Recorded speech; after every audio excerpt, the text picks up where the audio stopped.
You're listening to the Into the Woods podcast with your hosts, Dermott and Michael. Let's get into it. Wonderful chase by Shaw. Cox again. I cannot believe it. Dacos nearly runs out of room. He's goal! Jamie Elliott has won the game of footy for his famous club. That poor Nick Dacos. He's going to be the hero. The little champ. He's going to kick the winner. Here's the Degoe moment. He unloads. Bang! You need your stars. And Collingwood stars just went and ripped the cutback. If you're watching us on YouTube, be sure to give this video a thumbs up and subscribe to the channel. For Spotify and Apple listeners, a 5-star rating will be greatly appreciated. Make sure you hit the bell icon on any of those platforms to be notified as soon as new episodes are released. You can find us on X at Into the Woods Pod and on Instagram at Into the Woods Pod 10. Thanks for your ongoing support by helping the podcast grow. Go Pies! Welcome to the Into the Woods panel show, brought to you by mattsprintshop.com.au. I'm your host Dermott, and for the next couple of hours, we'll be talking about all things Collingwood. Once again, I'm joined by Michael. How are you, Mick? Yeah, good, doing well, thanks. Yeah, steady as she goes. How you feeling? You nervous, Mick? We're live. Well, this is a self-fulfilling prophecy. Dermott, for days, has rung me up like once or twice a day. Are you nervous? Are you nervous? I keep on saying, why would I be nervous? We do this all the time. We record as if we're live. And he said, but we are live now. There's no going back. I said, but because he keeps on asking, I was never nervous, but because he keeps on asking, it's a self-fulfilling prophecy. And yeah, I'm a little nervous as a result. Thank you. You're nervous. You admit you're nervous. Yeah, because you've made me nervous by continually asking me whether I'm nervous or not. I tell you what. By the way, I don't like the way you say welcome in your introduction, and it's always annoyed me. I thought it was a good time to let you know. Welcome to the Into the Woods podcast. Don't like it. See, this is the kind of stuff that we can edit out when we're not going live. Oh, mate, there's a lot of comments coming in fast. There's people that want to see you do this pod without your top on, Mick. Is that an option? I'd imagine there'd be quite a few out there. But no, unfortunately, the Tassie weather doesn't allow such exposés.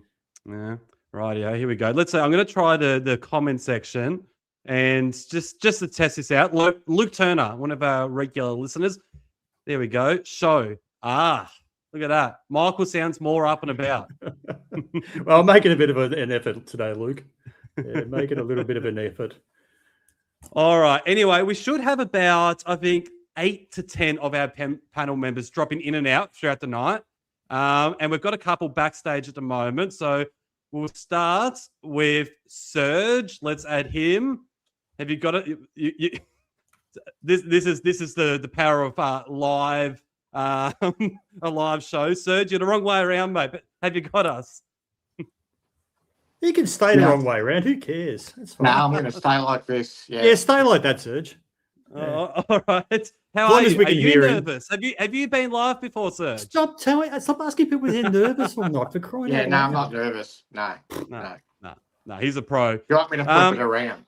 Yeah, go on, flip it around. And while I do that, I'll add Age to the stage. There he is. You got us, Age?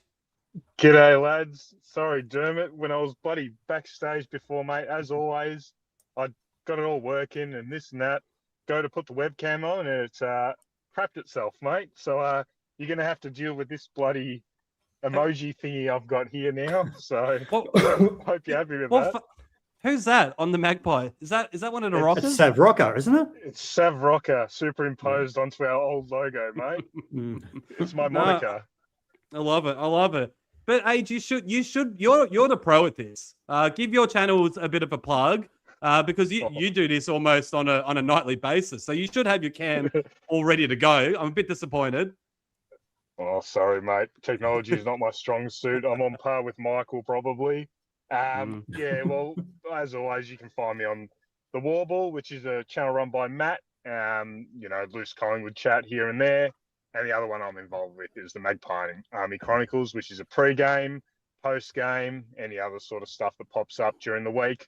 But yeah, just mainly shit talk with those lads, and yeah, you as well now, Dermott. You've joined the fray as well. Yes, I went on to Warble a couple of weeks ago now, and yeah, no, it was good.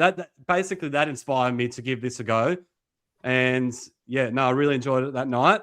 Here we go, Michael. No woke garbage, please, Michael. That's a good one. Can you see these comments, Mick, or not? I'm at my happiest when I'm woke, so I'll be exercising that tonight. Well, you actually said to me off air that you were sick of this. Why are people calling me woke? Look what you've done. You created this. I didn't create anything, mate. It was you being woke. How am I'm old Labor left. Let's not get political, but I'm just old-fashioned Labor left. That's what I am, and I just believe in being fair and reasonable. So if that's woke, well, I suppose I'm woke. But we'll get off that topic. It's a bit too political. Just quickly, I think I created that beast, actually, didn't I? You may have. Also, why we're here live? Do you want to apologise to our mate Ange, Mick? Why would I want to do that? Oh, Ange, right? Sorry. Names are overrated. Age. Come on. Yeah. Well, now you got it right, Michael. Now you got it right. We had a bit of back and forth in the comments that night. In fairness, on the podcast you came on for the first time, I was watching Agnes Moorehead videos. I wasn't expecting to come on, and Dermott asked me to come on at the last moment to replace somebody else. So I've come in halfway through. I didn't hear your introduction, and I heard people referring to you as what sounded like Ange. But as it turns out, it was Age. But I maintain age is not short for Adrian. I just like to point that out, if I may. So in fairness to myself. But anyway, that's what I thought I heard. So Michael, not only have you got woke issues, you're hard of hearing as well. Apparently, yes. Get him, Serge. Get him. No, I wasn't tuned in that night. You know, I wasn't prepared to come on, so I was out of sorts. Yeah, I could let's tell move by on, the Mick. performance. Yeah. I could tell by the performance. Rightio. So some of the other. When's the tribunal results on? Do you know? Well, that's a good point. Yeah, that's Mick's keeping an eye on that now. Yeah, I've got 360 on now, so I'll keep an eye on it. David Zeta's reporting from the tribunal. Bill Frampton's already given evidence. Said he didn't know that the young guy had released the ball. They're actually talking about it now. I heard somebody else said that. What's this? Apparently, Michael isn't woke. He's just changed his position like elbow. Yeah, why not? That matters. He will be on the show later, but yeah. Yeah, somebody else said you're a liar as well. Yeah. Somebody said had he tackled somebody like a Josh Tracy from Freo and not some first year kid, well, the guy probably would have stood up in the tackle. So, you know. So what's your gut feel, Mick? Because I've been setting this up, so I haven't really been following it. Is he going to get off? This is Billy Frampton. Well, I said from our podcast the other day when you said, "Oh, nobody else is speaking about it." As soon as he did it, I knew he was in trouble. It was a dumb tackle. He looks like he had two arms pinned, and it was, as I said, there was two motions. I always thought he was going to be in trouble. I don't like the rule, but I think he was lucky to only get a week. I reckon it's pretty soft. If it's a football act, I know they're trying to get rid of concussion, but it's a contact sport. It's ridiculous. But anyway, I'm hearing that he'll get off, but I'll believe it when I see it. Yeah, well, I hope you're right, because what do we do if for McKay? And when you consider that Howe might not be in either. Is it McKay or Mackay? Yeah, it's Magpie. You always... Nobody gets. It's like Age and Ange. It's not important. These things aren't important. We know who we're talking about. Is he Ben or Harry, Mick? Good question. No, he's Harry. He's Harry. So what do we do with him? Considering, as I said, Howe might be out. Howe's probably not a good matchup for him anyway. If Frampton goes, then. So did you get the update of the injuries? So Howe's to be assessed. Schultz is 2 to 4 weeks, I think. Yeah, that's a good result, isn't it? Yeah. It looked pretty bad, and obviously Frampton is dependent on the tribunal results. So, yeah, our stocks. Is this the game for Noah House to come in? Age, what do you reckon? No, House. You there, Age? Yeah, I don't know about that. Well, Quaynell's out. Sorry, he's to be tested as well. But yeah, I didn't get a good feeling about him. If it's not Noah House, then who will it be, Age? Because we can't just chuck Puncher into deep end. That could be Cochrane. No. Yeah, what about Cochrane? Hearing Cochrane. That's what I heard. I heard Cochrane might have been on a debut watch or something. So he's a bit light on, isn't he? Yeah, exactly. Yes. Is he really that type, or is he more of a Nick Blakey type of defender, Cochrane? You've seen a bit of him in the VFL, Serge. Look, he's only just come back from injury as well. I think he had a reasonable game on the weekend, but so did a lot of the players. So it's hard to. I don't know how we'll go. It's a bit arse. But who else have we got? Unless they shuffle the decks, right, and put Dan McStay in the back line. But he's finally found some form up forward. Yeah, I don't know. Time, you tell me. I've got no idea. If they don't put Cochrane in, who else have they got? That's on the basis of Frampton and how, if Howe doesn't get up and then Frampton doesn't get up, that leaves us pretty short. Well, Andreas has just said in the comments, Jacob Ryan. Again, he's more of a Jeremy Howe replacement. So possibly if Howe's out, probably, yeah. He's had a good. Good, say 6 to 8 week patch. It's a tough one, isn't it? We're short. We're going to have to go in short. Who do they have other than Magpie? Sorry, AJ, you talking Will Parker? Yeah, well, I mean, in terms of whoever they bring in, so Cochrane's probably the most likely from what I've heard.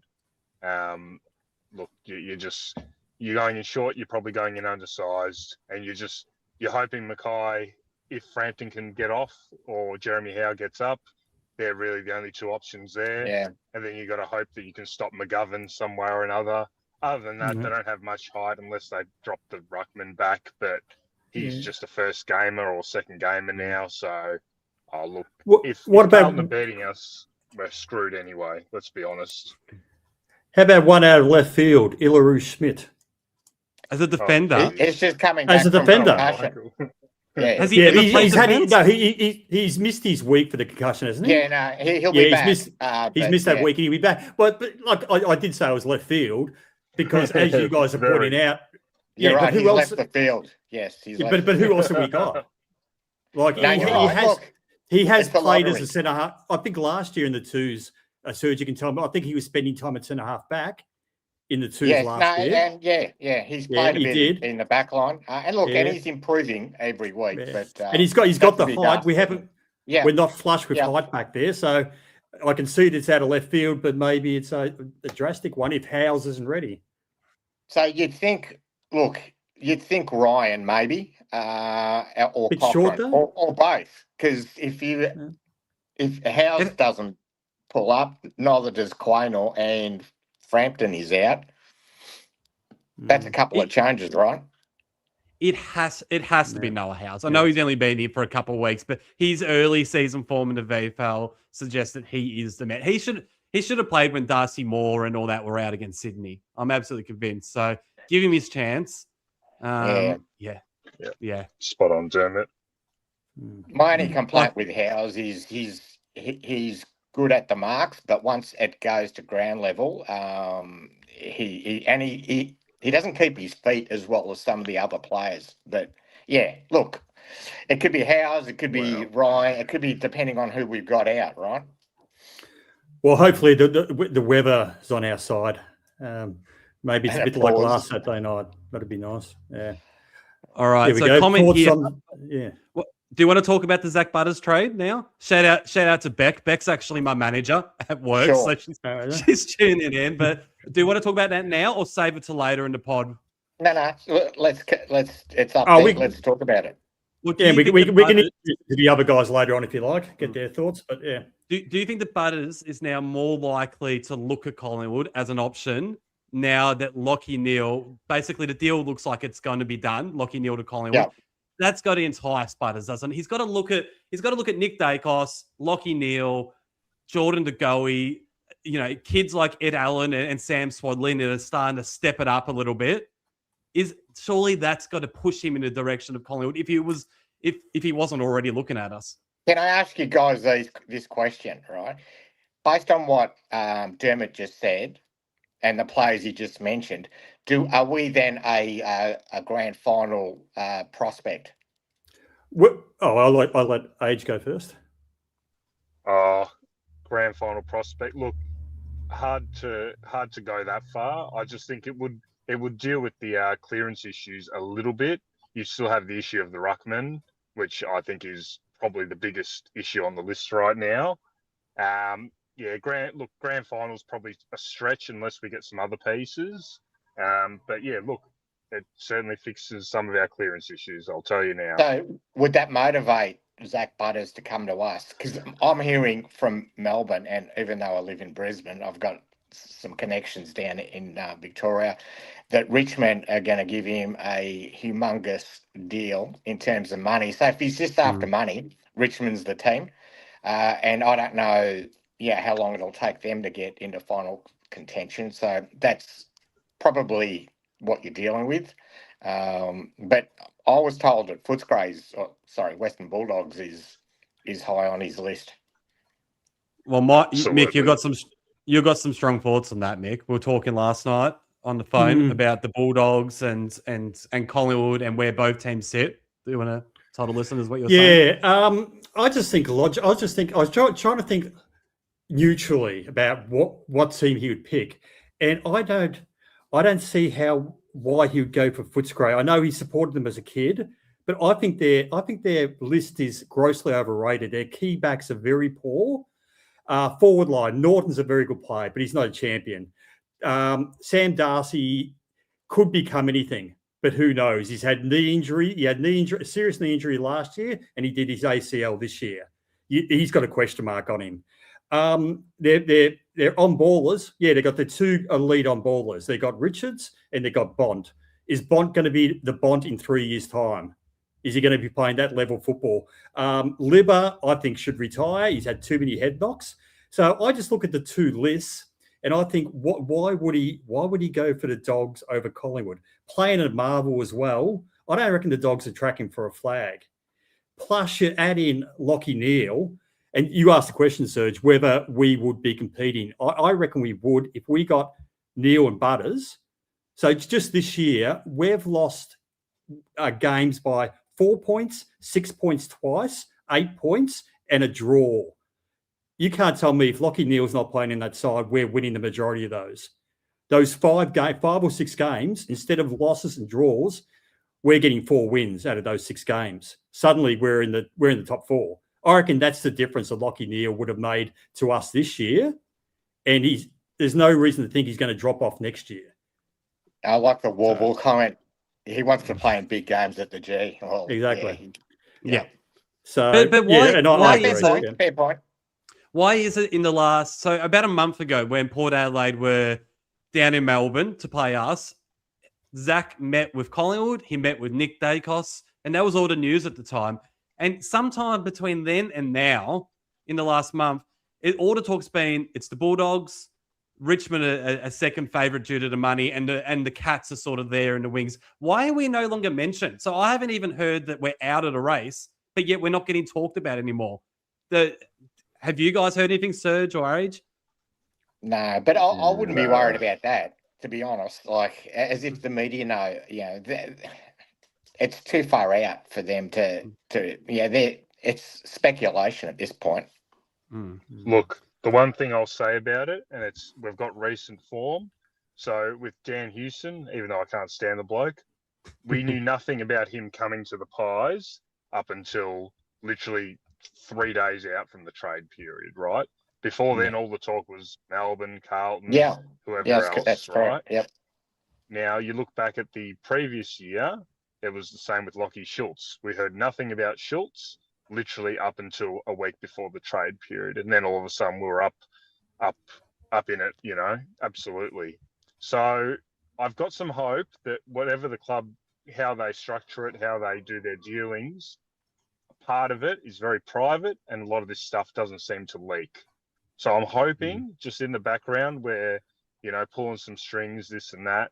Look, in this situation, who knows? We could be the third or fourth line of betting, but I think we've got probably close to the strongest case, to be honest. He has to be considering us. I find it hard that at this stage he's turned around and said, nah, because our money will be good, not as good as Richmond, but our money will be good.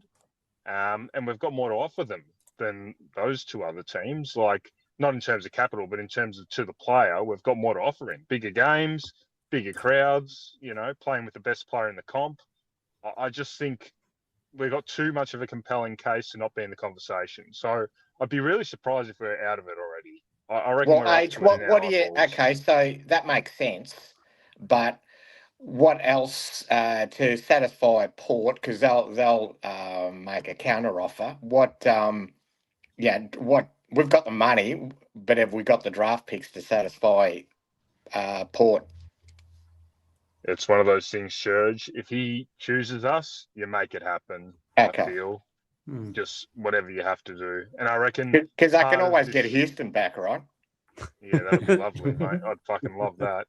But I reckon it's more likely that, the reason Ed Allen hasn't signed yet is because he might be part of some, some trade or there could be things going on in the background that we've got no idea about. And like I said, we don't seem to leak as much as we used to under Eddie. So, for whatever reason, it's a little bit quieter on the Collingwood front these days. We seem to do our stuff in the background a little bit more now. Look, here's hoping, because I reckon we've got a plan. I read it off about a month ago. I just said, nah, this ain't happening. But the later, it's sort of just dragging on now a little bit, and really no one's come out and said, yep, he's going to the Dogs. It's sort of been like, yeah, the Dogs are the front runners. Like, I don't know. I reckon there's some shenanigans going on in the background. Could be a buddy scenario where they're just using Bulldogs as, to hoodwink some people. And then last minute, he's just like, bang, I'm going to Collingwood. Bang, I'm going to Richmond, whatever. But look, who knows, mate? Who knows? Well, what about... I just want to interrupt for a second, because we've got someone backstage that wants to be a part of this conversation. Welcome to the chat, King Grubman. Grubman. G'day, boys. Grubman, welcome. Thank you. I've missed you, Michael. It's good. Well, it's good to see you. I'm having trouble seeing you as it is, Grubman. Where are you, Grubman? To visualize you. Oh, I'm just in a parking lot. I'm beneath the Langham Hotel at the moment. Waiting for some kind of a drop? Is the terminology you type of guys use? Is there some kind of a drop going on? We need to be aware of? It's no comment, Michael. No comment. You know how I operate, mate. Yes, I'm fully aware how you operate. Grubman, before we get your thoughts on Zach Butters and Lachie Neale, just tell us, what have you been up to? I don't think we've had you on the panel show since either January or February. What's been going on in the world of Grub? I heard that there's a Mrs. Grubman. Is that right? Oh, yes, there is a Mrs. Grubman. She might be watching, so shout out to her. Shout out, Mrs. Grubman. Yeah. Oh, it's been going well. Give your business a plug. Give your business a plug again, Grubman. Oh,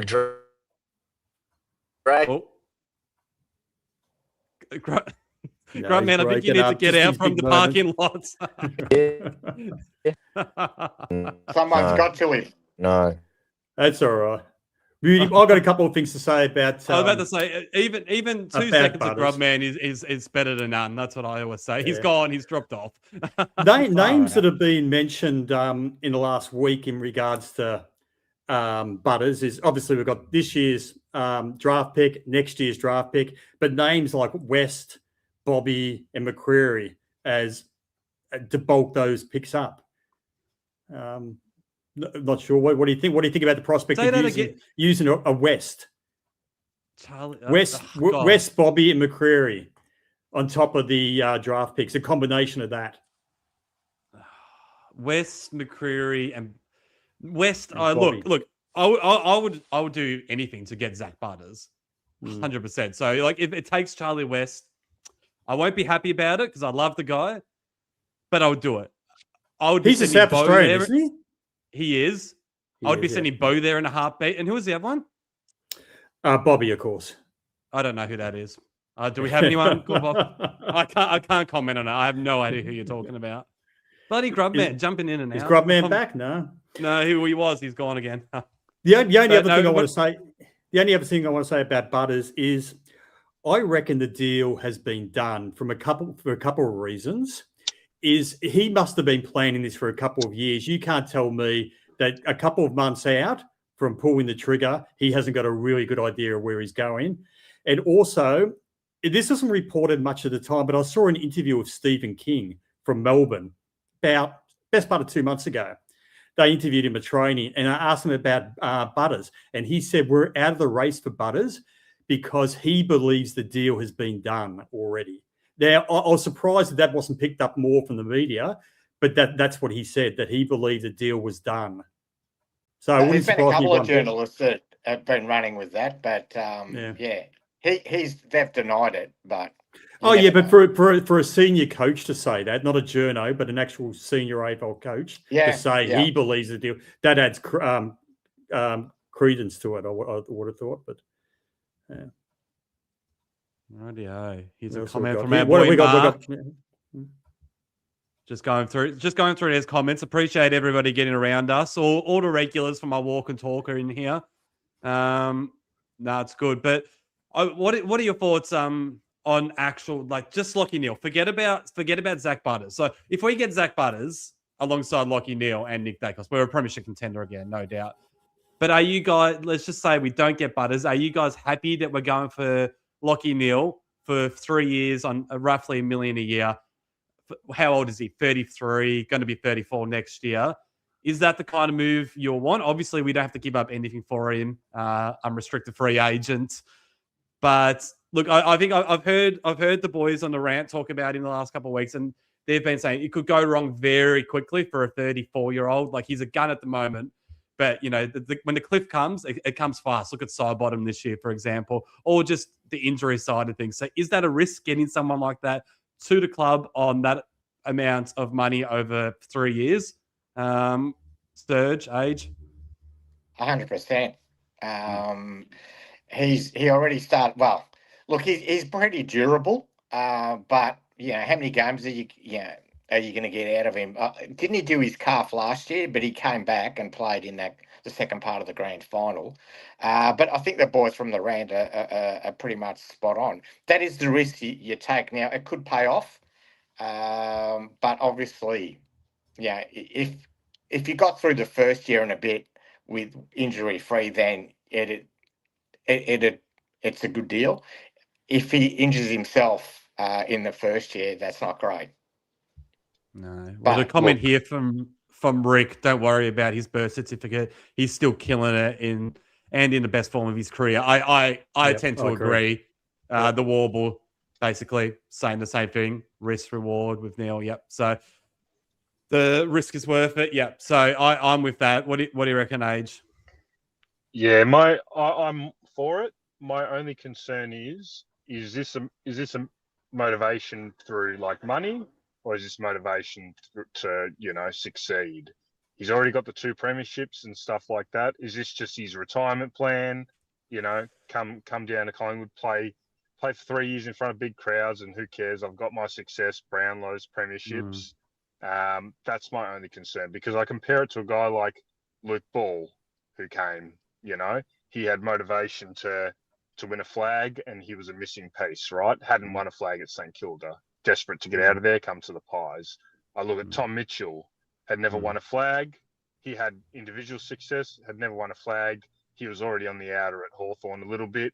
He was motivated, obviously, to link up with Fly again, who he had a bit of dealings with, and probably go for the ultimate. Does Neale have that same hunger? That would be my only concern. He's a better player than those 2 previous players. However, will he have the hunger? This is my biggest question. If it was up to me, I'm still taking the risk, purely because if we've got the salary cap room, you can use him as a pawn to maybe get other guys to get interested to come over. That's sort of where my thinking is. I reckon a part of it is to entice other footballers to maybe come and join the program as well. I'd still do it, but the risk you got is you talk like Luke Ball was a lot younger, and Tom Mitchell. There's a good example. So how long did he last? He got us to 23, so he lasted a year before he then started having injury concerns. And he was younger than Neil as well, and not as good. But yeah, he's on offer. He's not going to cost us outside of the money. He's not going to cost us, draft picks or anything like that. So, and there's no one else. No. We've got a good comment here from John wanting to know if we're going to target a decent key forward. He's saying we need the next Peter McKenna, Peter Hudson, or Plugger Lockett. Look, that would be nice, wouldn't it? But what's out there? Yeah, they don't exist anymore. The way they play football these days is it's not made. Look, I think Buddy was the last genuine, you could say, full forward, if you could call it that. But I'd love another Peter McKenna or a Hudson or a Plugger, but. Because the way the football is played, guys, and chip in, it's not in those days. It was out of the middle, straight to either Plugger, Hudson, or McKenna, who would turn around and kick a goal. That was it. Now, all you got to do is tie up, your key forward. So there's too many different avenues of. That would require the way they play today. That it would never. I don't think you'd ever get it. It's going to be a long time before, and he'd have to be outstanding before we get another guy kicking 100 goals. Having said that, we need a good centre half forward and a decent full forward. What do you guys think? Sorry, Luke Turner's just floated the fact that King's going to the Hawks. What do you guys think of Mitch Lewis and Hayden McLean? Are they the best out there? Not McLean. I'm a bit of a fan of Lewis. I think he's got real upside, and he's unrestricted, isn't he? He's an unrestricted free agent. I believe so. Yeah. Yeah. I think he'd be a good get. But isn't that the Jesse White option? No, I think he's better than Jesse White. I think he's got a bit about him. He's had to share the forward line with a number Gunston and Marvio Chol and all these guys, Cal Shadir. If he was the main man down there, I think he's got a fair bit of potential. But I've always said what makes a good forward line is a good on ballers. If you've got a good on ball division, you can make any forward line look threatening. So I'd always target midfielders over forwards. And look, with the other thing with Neil, as I pointed out before, we'd be a 3 to 4 extra wins this year if he was in our side this year. He's playing Brownlow winning footy, and Dacos needs support in the midfield. We've been crying out for support for Nick for a couple of years now. He can't keep on doing this year after year, being the main man, the only man in there practically. His body's starting to get the ravages because of that. He needs a little bit of support. And as Age says, you get Neil there, and he's going to hopefully attract other people. And there's always going to be a risk. The risk reward. There's always going to be a risk with recruiting a guy who's 33, but everything's just quickly, Mick, I'm going to have to jump in every now and again because I've got another person backstage. So let's welcome to the chat, Paddy. You got us, Hey, hi guys. Yeah, Paddy, how are you? Good to have you. You've come at the right time. We're talking trades. We know you love that. I thought I was just hearing the Mitch Lewis positives, and I agree with you, Mick. I think Mitch he's probably the bargain money ball option ahead of, say, a King. And I think how our forward line has worked, we haven't really attracted or needed that massive name. And I think we've worked quite well with what we've had. So you look at 2023, who was starting for forward? The guy I'm watching the tribunal right now, but Billy Frampton. So I think if we can put our money into getting some really good midfielders to support Nick, we just need people, or we need players just to mark the ball, like Jack Buller. But Yeah, we well, he still needs. need. We haven't got we still need people in the back line, and you still need a decent, like you just mentioned. Yeah, is Mitch Lewis? Is he an accurate kick? I don't think so. He's a big kick, a long kick. Yeah, he's got a big kick. You got to get him through the big sticks, Dermott. Yeah, I mean, I'm not saying he is or he isn't. All I know is he's a long kick. Do you know, Paddy? Is he accurate? I was just checking the accuracy, but what I liked about him and what I thought when I think we were chasing Ben King first, and then Jed Walter came up. I actually think Jed Walter suited our system more than King, and we have like a chaos forward line. We're not really that lead up, spot a guy forward line. So he's a guy that could sort of bash and crash a pack, and I think that's what Mitch does. So that's what I'm hoping Mitch can do for us if he comes to us. Obviously, Jed has re-signed with Gold Coast. I think that anyone that's similar to North Melbourne a few years ago, I think anyone that's linked to Essendon eventually signs with their original club not long after. Where's your jacket, Mick? Yeah, where is the vintage jacket? Too much of a good thing, Serge.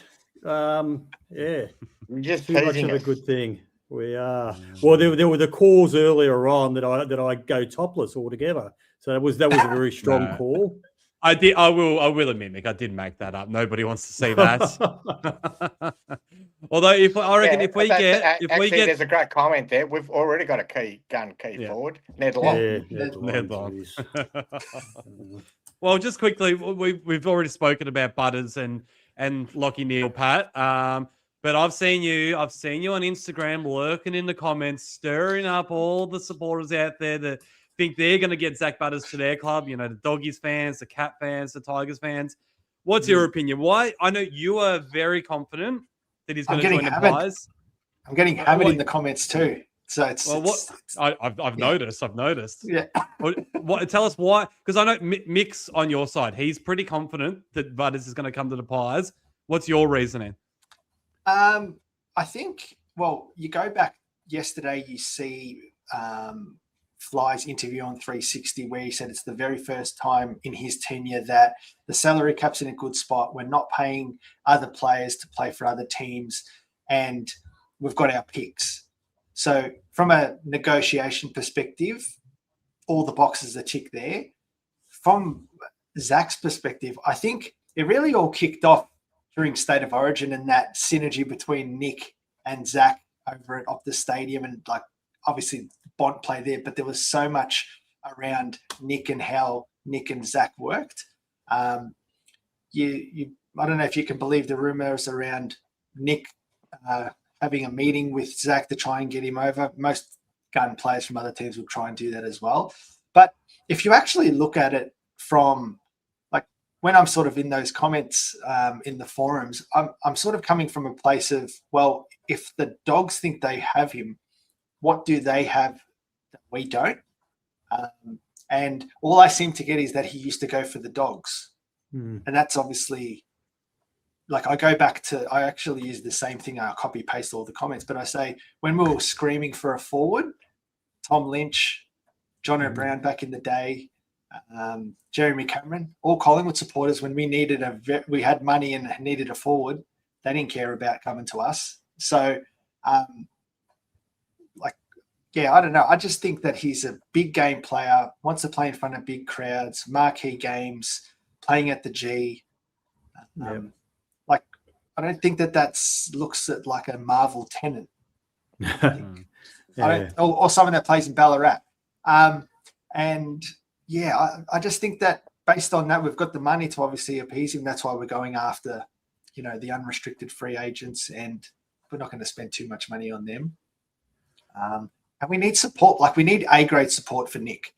I think you touched on that, Mick, too. But for Nick Dacos to be here for the next sort of 10, 12 years, and that's another thing too. Do you play with Bontempelli for the next 3 years, or do you play with Nick for 10 plus?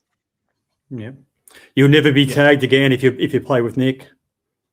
Well, yeah. So, exactly. and if one's going well, the other one gets tagged and the other one goes free, and then Geordie runs through there and Bo runs through. just think that it makes so much sense. And to change the subject quickly, but still on trade talk, Luke Turner's mentioned Graham Myers. What do you guys think about that? I heard that today as well. Yeah, he's on the outer. He's a good player, isn't he? Why is he in the VFL still? Because he had I think he's expected back in the he's expected back in the seniors. I think I saw a quote from Scott today that he's a chance to come back in this week. But that's probably only because of all the injuries they've suffered. Yeah, it's true. Well, they reckon he had a bogus ACL. Like, I don't know how you can have an ACL and still play in VFL. Like, that does mean anything. But what's your thoughts, Age, on Myers? You go on, but they want you to fire up, Age. I know. Give us one of your famous rants.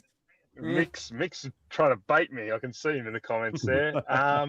Well, Graham Myers, if he's got a busted ACL, what are they trying to do? He can't have Age.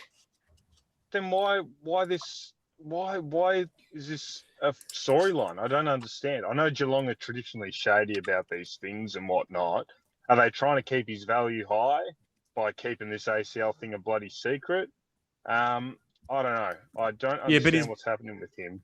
His value would then be dropping because he's playing VFL, so that wouldn't make sense.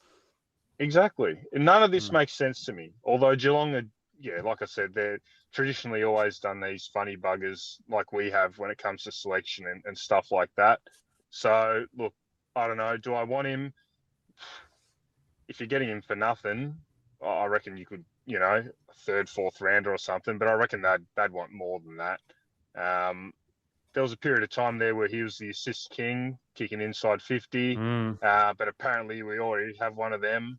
So, look, it's just one of those things. If he chooses, I heard you wanted Myers over Zach Butters. Is that true?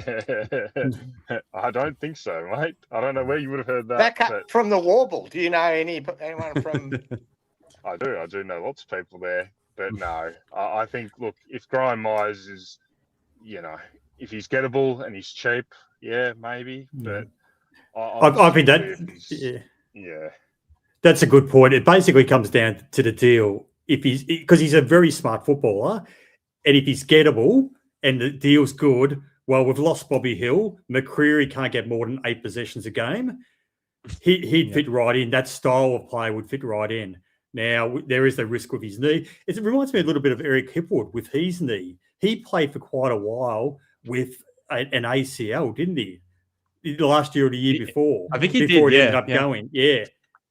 He played like 3 months before it actually knew he had it. Right, yeah. Mick, sorry to cut in. It always seems someone always joins us just as you're talking, Mick. It seems to be quite a trend. Take 2. Let's give King Grubman another go. See if we've got him. Oh, you got us, Grub. I can't. The authorities have got him. Yeah, the deal's gone wrong. It's been a drive-by shooting, I reckon. Can you guys see that he's up on the screen, or is this? Yeah, I can just his name. Yeah. He's on mute, but I think we should yourself off mute, Grubman. I think we should remember Grubman as he was. Okay, let's move on. He's in a very dark space. He is. He's long away to return to the panel show. Not really going to plan, is it?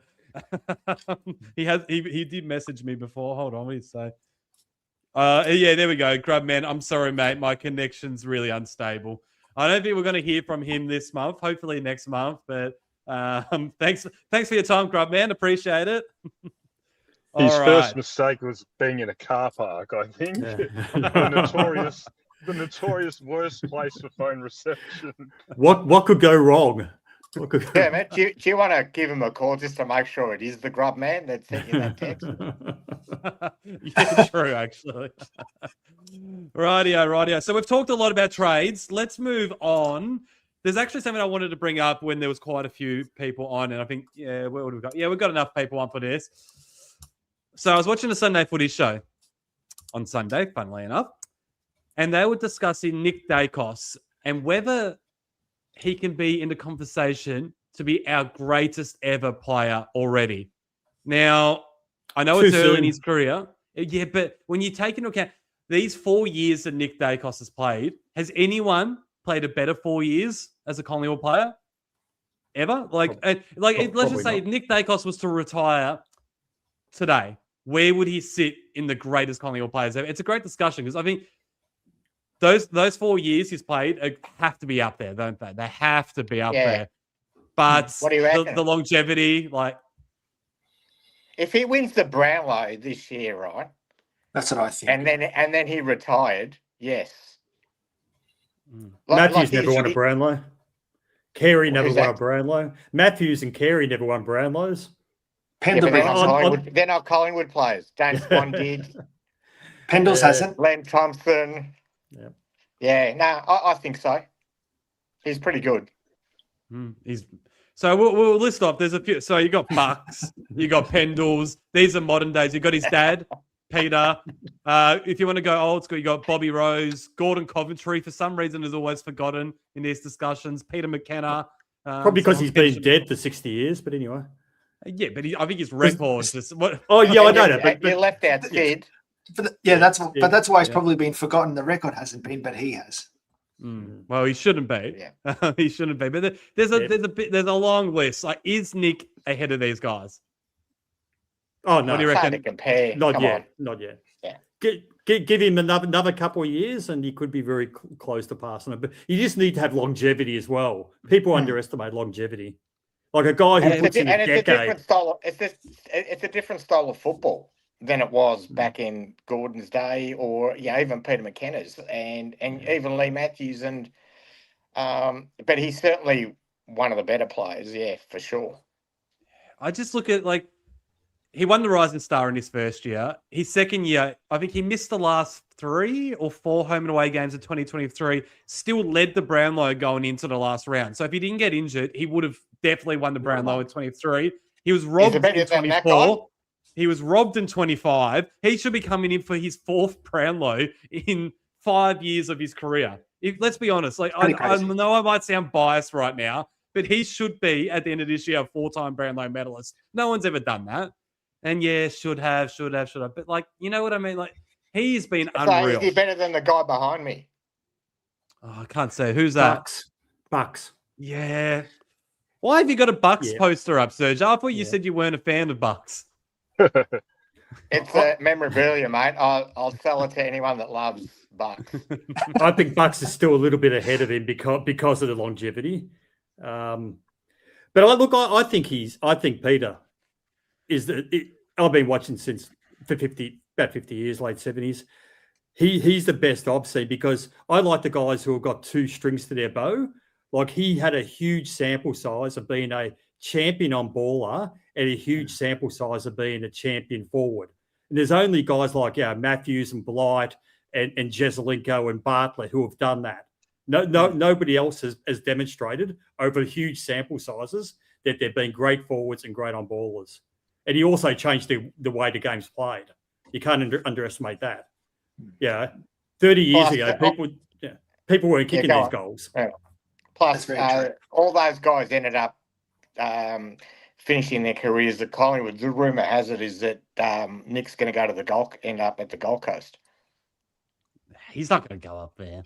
Well, it's only because he's got family up there. Why wouldn't you want to play with the guys that are up here, and be coached by, what's his name? What's the Dimmer? The unhinged Dimmer. Yeah. What an opportunity! He's lost the fucking plot, hasn't he? What a considered individual he is. Do you reckon Petrarca's, obviously Melbourne's doing really well, but it always seems to happen, right? Like you get out of a system thinking, it's better, but actually that team, they've just gone sort of the opposite. The mind boggles, doesn't it? Yeah, the list that they've got, you just see Jamara as an example playing VFL and can't sort of get into that team. And I know he's sort of come off, but his VFL form's been pretty good. And they're just their centre line, they're just stacked, but they just can't seem to. Maybe they're a team of champions, not a champion team. Good point. Good point. Lack of culture on the Gold Coast. That's what it is. True. You could fill it with Plastic all the fans. best players. Yes, that's what the biggest issue is, that no one in the media's, got enough guts to talk about. They lack culture. There's no consequences when they lose. So on a Monday, everyone's already forgotten the result. They just go to bloody Broadbeach or whatever, catch some waves and have a laugh. And who gives a shit? And by the looks of today, they do some stuff in toilets and that as well. Yes. Good on that club, because the AFL just prop them up, and they're going to miss finals. So suffer. Rightio. Now's a good chance that. Oh, Michael again. Sorry, you're about to talk. I've got someone. Mate. Oh, I'm going out loud. I'm going to say, heavens to freaking Betsy. But a really good point. Well, people, why do you have to make your point whenever some? No, go on quickly before we add this next. Well, they've got the tackle was on in the background here, and they're discussing. They reckon that there's speculation that Nick and Maynard might share the captaincy next year, which is something I've always. Well, I think they would complement each other perfectly, absolutely perfectly. I hope they do. I'm not a fan of co-captains, but I reckon if you're going to have co-captains, they'd be the perfect co-captains. I'll stop you there because we'll chat about that in a second, because we're going to add Hatters to the chat. How are you? Howdy, Hatters. Yes. Evening, all. Good to have you. Like the beanie, mate. Looking good. Yeah, well, I don't like Melbourne's winter, and so it had to be the beanie tonight. Yeah, hard for us to feel sorry for you, Hatters, from speaking from Hobart, but there you go. Well, you're conditioned to it, Michael, though. I had two beanies on last night. Hey, while we've got Hatters on, just back to the topic you talked about before, Dermott. For each person, if you can tell them the best Collingwood player you've seen. So, Hatters, you go back to the late 70s. Serge, you go back into the 60s. So, Peter Dacos for me. I heard what you said before, Michael, about Peter. He won 2 Copeland trophies as a centreman, and then in the latter years moved forward, obviously kicked 97 goals in a premiership, and that period from 90 to 93, some of the goals he kicked were unbelievable. Even when he first started as a half-forward flanker in the late 70s, unfortunately, there's not a lot of vision, but any vision you can grab, stunning player. Yeah, the only thing with him, he missed 18 months with his ACL and stress fractures of the feet when he would have been at his peak. So those two, I think Wes Fellows won one of those Copelands when he was out. So he would have had Wes covered. So he probably would have won at least 3 Copelands. That was a real tragedy. He missed his peak a couple of years. Paddy, what do you reckon? Before Scott Pendlebury won that second flag, in terms of who I saw, I went to school with Dane Swan as well. I just loved the fact that he didn't look like a footballer, but achieved greatness playing footy. Brownlow's, premierships, Copelands, and just did it just with ease, really. Like just the stuff that you used to see at training, and then if you were some person that just looked at him for the first time, you'd be like, what's this guy? Who is this guy? And then you see him on match day and he explodes. But when Pendlebury won that second flag, and obviously the record, that longevity piece, Michael, that you say, that sort of has to count for something as well.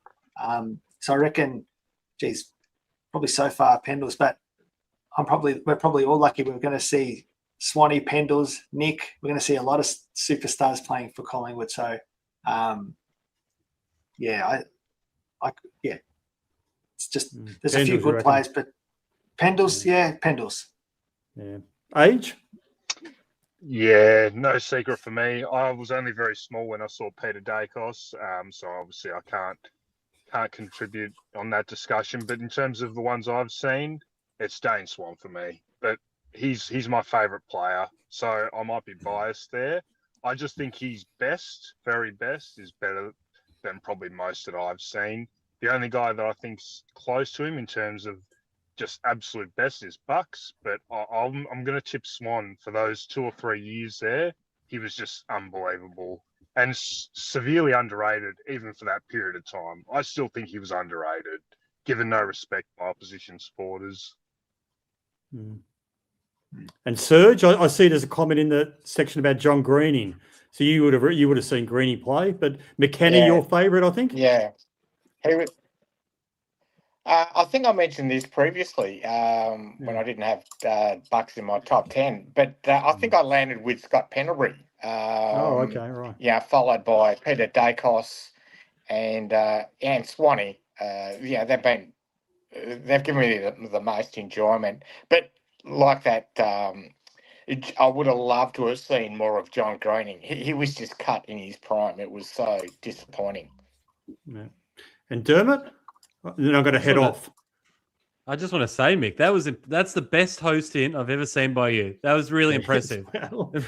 Really impressive. For me, what is 4 standouts? I grew up watching Bucks. He was my first love. Then in my teenage years, Swanee and Pendles, and Pendles is still going now. And now Nick Dacos is my current love. It's those 4. And my opinion could change depending on what day you get me.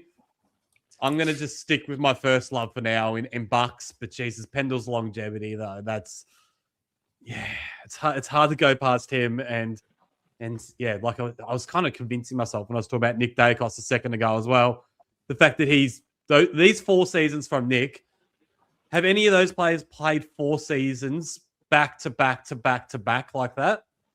Like he's been the best player in the competition for 4 years, and to do it from his second year as a 19-year-old, that's incredible. So I'm not sure if I really answered the question, but yeah, we'll go Bucks. We'll go Bucks. All right, I'm gonna head off because I think we've got enough people on here now, and I think Andreas is gonna jump on. Yeah. But I'll just with Nick, a last point. I think I've said it a few times. I reckon at the end of his career, he would have played the most great games of any. I'm not saying he's going to be the greatest footballer ever, but he will have played the most great games of any footballer if he plays until he's 35. Because guys like Gary Jr., he was pretty ordinary his first 2 or 3 years. So I can't see anybody having played more great games than Nick when he finishes up.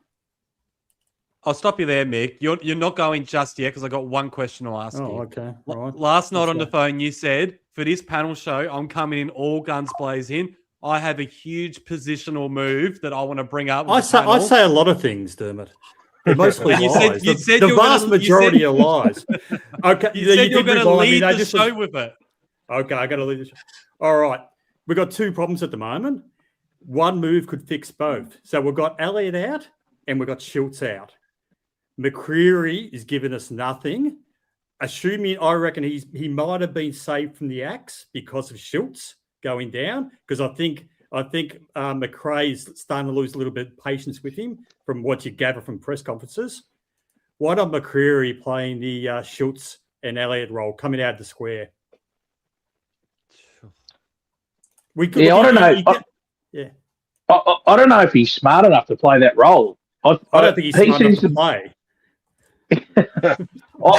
He seems to me just purely instinctive. Like when the ball's there, he gets the ball, like in his vicinity. I don't know if he's got the forward leading patterns of an Elliott or a Schultz to be a forward.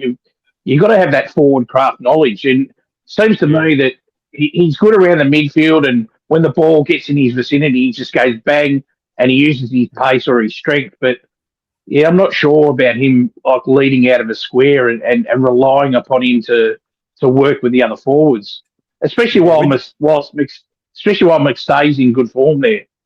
Yeah, you could be. We're getting 0 out of him at the moment. Yeah, I know. Yeah. So anyway, I'll let you guys think about that. I'm gonna head off. Would you rotate Degoe in there? Yeah. Degoe right there. Yeah, there we go. We know he kicks goals. Yeah, but who we put in the midfield for Degoe? That's the question. Yeah. Well, you'd swap them. Like, you'd still give him some midfield time and maybe give Anderson more midfield time. Yeah. Yep. I love seeing Nick Dacos come out of the square every little bit because it's just like him coming out of the square. You just see the defenders don't know what to do. Yeah. So, but you lose. Alrighty, Mick. If you want to jump off, I just want to confirm: is Hatters there? Yeah. Just want to confirm that the Grubman was taken out by a tobacconist. Well, I know Michael didn't want to go down the political path, but maybe some of his lefty sort of woke cohorts could maybe go and help the Grubman. No, I'm not that far left, Hatters. Yeah, but that would require someone getting and doing some work. Here we go. I'm just got 360 on. Nah, they're talking about Frampton again, but there hasn't been a okay. It just still says still deliberating. Much ban. What time? It's not a good sign. It's not a good sign when they deliberate for a long time, I think. Yeah. Either that, or they're trying to table all the reasons why they've let him off. That could be another thing too. Yeah. I think anyway. how can he get suspended? Yeah. I actually I'll say before you jump in, Paddy, I reckon he's lucky to only get a week. I don't like the rule, but he had the arms pinned, 2 actions. I just think that it's just ridiculous how an umpire can pick 2. There's 2 interpretations within 3 meters. Yeah. I don't know what you'd expect of a player trying to save a game. Like that could have been a match-winning goal. What else? What do you expect of a player to do? I thought Frampton in that situation is probably as careful as anyone could be. Like, he didn't drive him straight into the ground. He actually tried to sort of drag him aside so he wouldn't get head first. What they're asking players to do is to turn them around, cuddle them, let go of one arm, let go of the other arm, and then why bother tackling him in the first place? Yeah. But it sounds like a football act. If you're unlucky and you get concussed, too bad, right? They've done a lot of work in terms of stamping the rough play back in the 70s, 80s and 90s where they weren't football acts, right? Now you're down to football acts and they're still trying to rub you out. It makes no sense. That's why I was probably more worried that Chris would get suspended rather than Frampton because of the outcome of the concussion. 100%. Rightio. Now's a good time to jump off, Mick. I know you've been trying to get away for 5 minutes. No, that's fine. No, good catching up with you guys. Good to see you, mate. I'll see you soon. All right. Good chatting, Mick. See you, Mick. Bye. Rightio. So we do have a couple of other people joining us soon. Andreas just messaged me saying he's about 10 minutes away. Hopefully, we're meant to have Nate from Nate Talks Pies. Hopefully, he jumps on at some point. Maybe Paige as well. So we still may have a few more people jumping on in the last hour of this pod. But speaking of which, where's the comment gone? There was a comment that I wanted to chuck up. This one. Bo McCreary. Let's talk a little bit about Bo. Like, do we have? I don't know. I don't know what to say. Like, I agree. Bo's IQ is. It's something I haven't noticed until this year. Like, I'm lost for words of how bad he has been in the last month. I think it seemed like he was starved of confidence, which is so strange for someone that, like you said, Hatters, that someone that's instinctual and basically has everything ahead of him.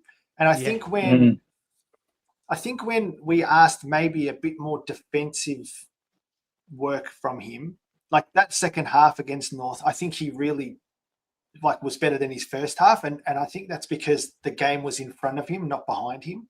And I just like the way he was chasing down, hitting players, that instinctual, that sort of comes second nature to him.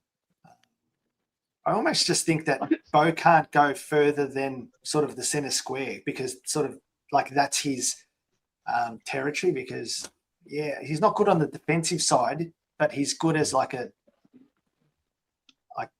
2023 Bo, where are you?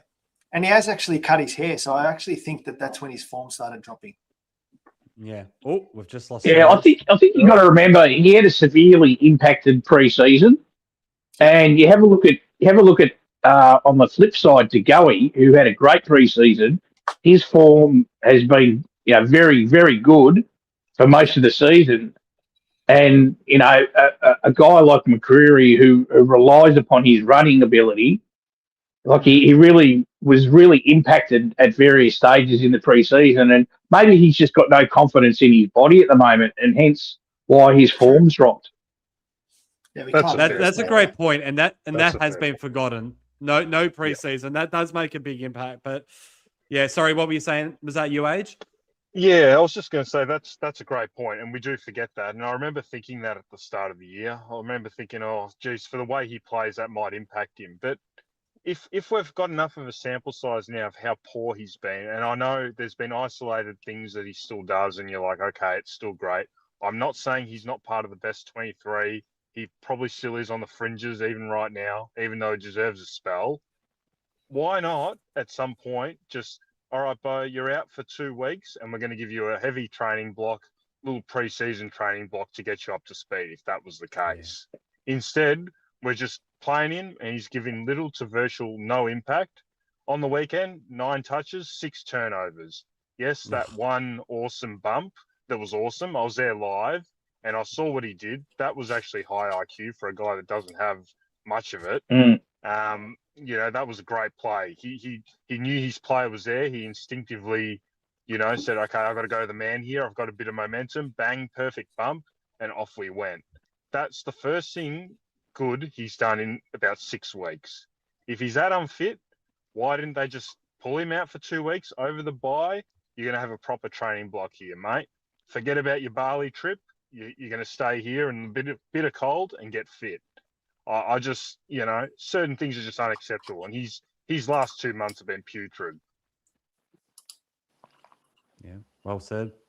Well said. Had a comment up a second ago just to talk about another one of our whipping boys from this year. I think it's gone now. But someone talking about side bottom potentially playing forward.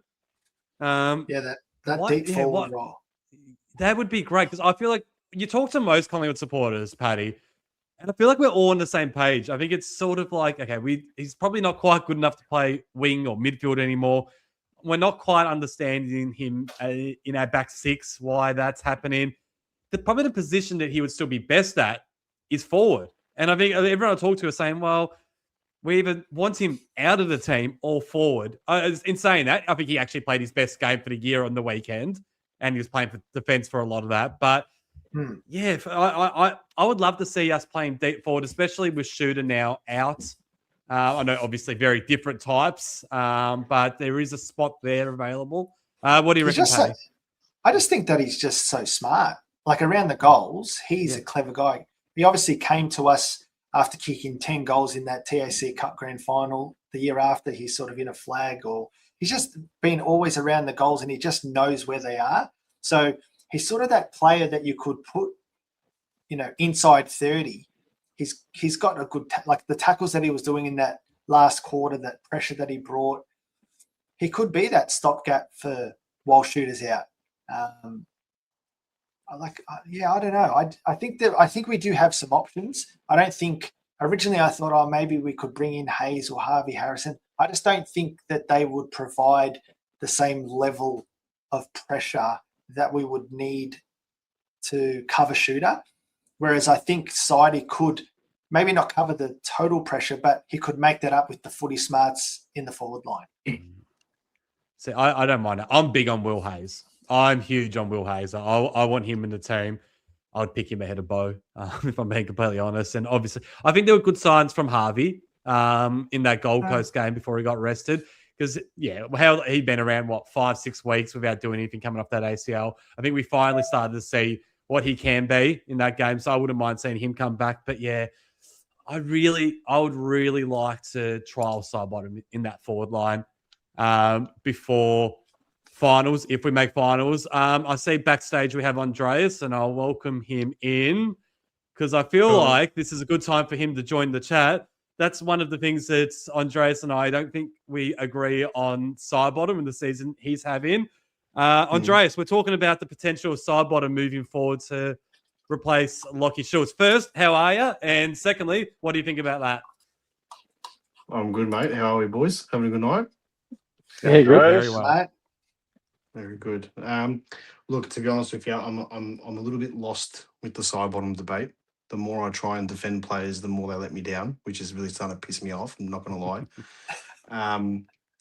I still think he holds value on the wing at the moment. I don't think he's playing too bad. I think some of his disposal here and there is questionable. I didn't think it was too bad on the weekend. But why not put him forward if Schultz isn't going to be there?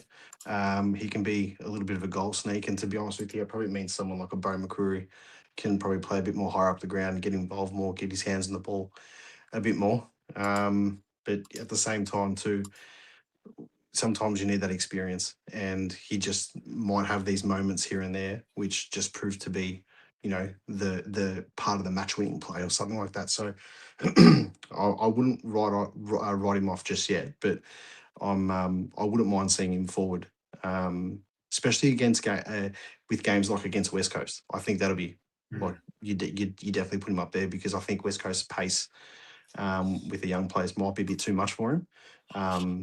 But this week, I don't know. You could definitely try it. I mean, what's the point? And what's the harm in doing it for a quarter and seeing how it goes? Yeah, exactly. Well, when you look at Sidebottom and then you look at some of the other older guys like Pendlebury, Jeremy Howe, Tim Membry, I think a lot of people, I know you included, Age, were writing off Tim Membry. His last month has been outstanding. And, of course, I was one of them as well, Age, before you chuck that back at me. But those 4 players, how many of them do you see playing on next year? Andreas, while we've got you, nice and fresh, how do you see that situation? If you had asked me that question 6 weeks ago, I reckon I would have given you a different answer than what I'm about to give you now. I think Howe might have to stay if he's playing in this form, because we need him. And I think that's not an indictment on the club. I think that's more an indictment on the young players coming through. They need to take the next step. So we can turn around and say it's okay if Howe retires. Regardless of what happens, you can't have all 3 of them go at once. Someone has to stay for a season after. So I would personally say, at the moment, the way they're going, you keep Howe, Sidebottom leaning more towards preferably retire. How I think, I don't know, it's hard. It's hard because you just can't have them all go at once. I think Pendles has the right to call it himself. Yeah. I think he should have the right to say. But with that being said, too, you don't want him being a list clogger if he's only going to play, every 2 to 3 weeks. They're going to manage him and stuff like that. There's that part of it as well. But I mean, if you can get the best out of him and he's going to get, 35 touches against, the bottom half of the ladder and perform like he did on Anzac Day, well, why wouldn't you? And then with someone like a Lockie Neal in this team next year, potentially, might just mean he's a bit more free, doesn't have to spend too much time in the midfield. So there's so many swings and roundabouts, but regardless of what happens, you can't have all 3 of them go at once. That's pretty much my answer. Anyone else? I can see we're all a bit nervous to jump in there because I think there's so many of us that want to talk over each other. Yeah. I'm happy to jump in. I'd be keeping Pendlebury and Howe and moving on Sidebottom and Membry. Albeit Membry's been really good the last month. Yeah, we've got to transition a few of these older guys out, and we've got to give opportunities to West next season. And if we do get Mitch Lewis, probably Membry's then surplus to needs as well. Yeah. I'll just piggyback on the back of that because you're right, Dermott. Yeah. I was Membry's biggest critic when I saw him round 0 this year. Absolutely. Last week I put my hand up and said, yep, he's doing more than enough to keep his position in the team. However, doesn't change my view that this should be his last year. And Hatters is spot on. If you're targeting a Mitch Lewis, it's just a Membry becomes surplus to needs in my view. And in terms of who to keep, the only one I would keep out of that bunch is Jeremy Howe at this point. I'm sorry. I think Pendles, when you're there live at games, his transition game's not there anymore. He's not getting the contest anymore. And look, he might be able to find it again. I know he's had a bit of Achilles issue and he sort of hides his injuries well. Who knows how he finishes the back end of the season. But yeah, look, potentially Pendlebury. And I think Howe, as long as he's fit, he's fine. But Sidey and Membry, I'd see off into the sunset. Need to transition. I agree with Andreas. You can't throw them all out at once. But I think you got to be really careful with who you keep as well. Is it just me? Just quickly, is it just me, or did you guys notice that maybe? And I hate to say this, but I think it was the Richmond game, or it might have been the Port game. One of the games that Pendles played. You noticed he was maybe half a step off, even though he's never been the fastest person. He was just a little bit.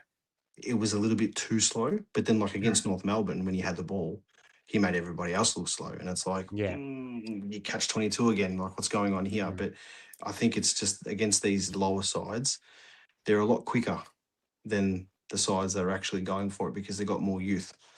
And I think it might start to bite us if we're too slow. But then that throws the argument, if Pendles does sign on, does he become a forward, and play in the forward line? But then who do you take out for him, especially if we're trying to get Mitch Lewis in the team, which is definitely going to happen. Everybody has to shuffle. So, and then the side bottom debate comes back into that too. You know what I mean? So, albeit though, it's a good problem to have if we've got players that can fill the spots and stuff like that. So, but let's face it, I think we're going to have a few that are going, and you can tell Mick to fuck that stuff. Mate, I have come out and said on many occasions, on many lives, I got this one wrong, but it's Fly's fault. Get into it, Mick. I love it. And it was Fly's fault for playing him on the fucking wing. He's out of position, right? Don't play Ed on the wing. But he's not a potato anymore, is he? I was one of the true believers in that, Alan. I kept on saying he was the youngest player in that draft and he was going to be a slow burn. And I put my hand up. I got this one completely and utterly wrong. Like Mr. Potato Head, Andreas. Mr. Potato Head. But he's now beer battered fries at the moment. He's done well. They're not. Which fries are the best? I think the Macca's fries always take the cake. KFC got good salt on them, but so right now he's Colonel Sanders. He's gone from a potato to Colonel Sanders. That's it. I will say this is straight out. This will be dropping on Spotify and Apple tomorrow. So for those listeners, there's a comment asking Andreas to apologise for Ed Allen for his nasty comments he made throughout the year. It wasn't nasty. They were warranted at the time. It was I'll back you up there. All I said was he was a potato when he was playing on the wing. He's right. You're right, mate. He was giving us nothing there. So it was absolutely fair judgment, to be fair. If anything, it's a criticism on Fly. So, yeah. Absolutely. How are we seeing, here's another interesting comment, bring back Mason Cox.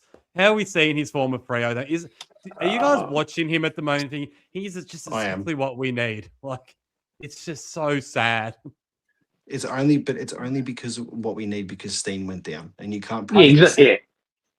But shouldn't we say that? Like, shouldn't we say, well, if Steen goes down, we need that backup, not putting all our eggs in one basket and just hoping he can get through 24 games?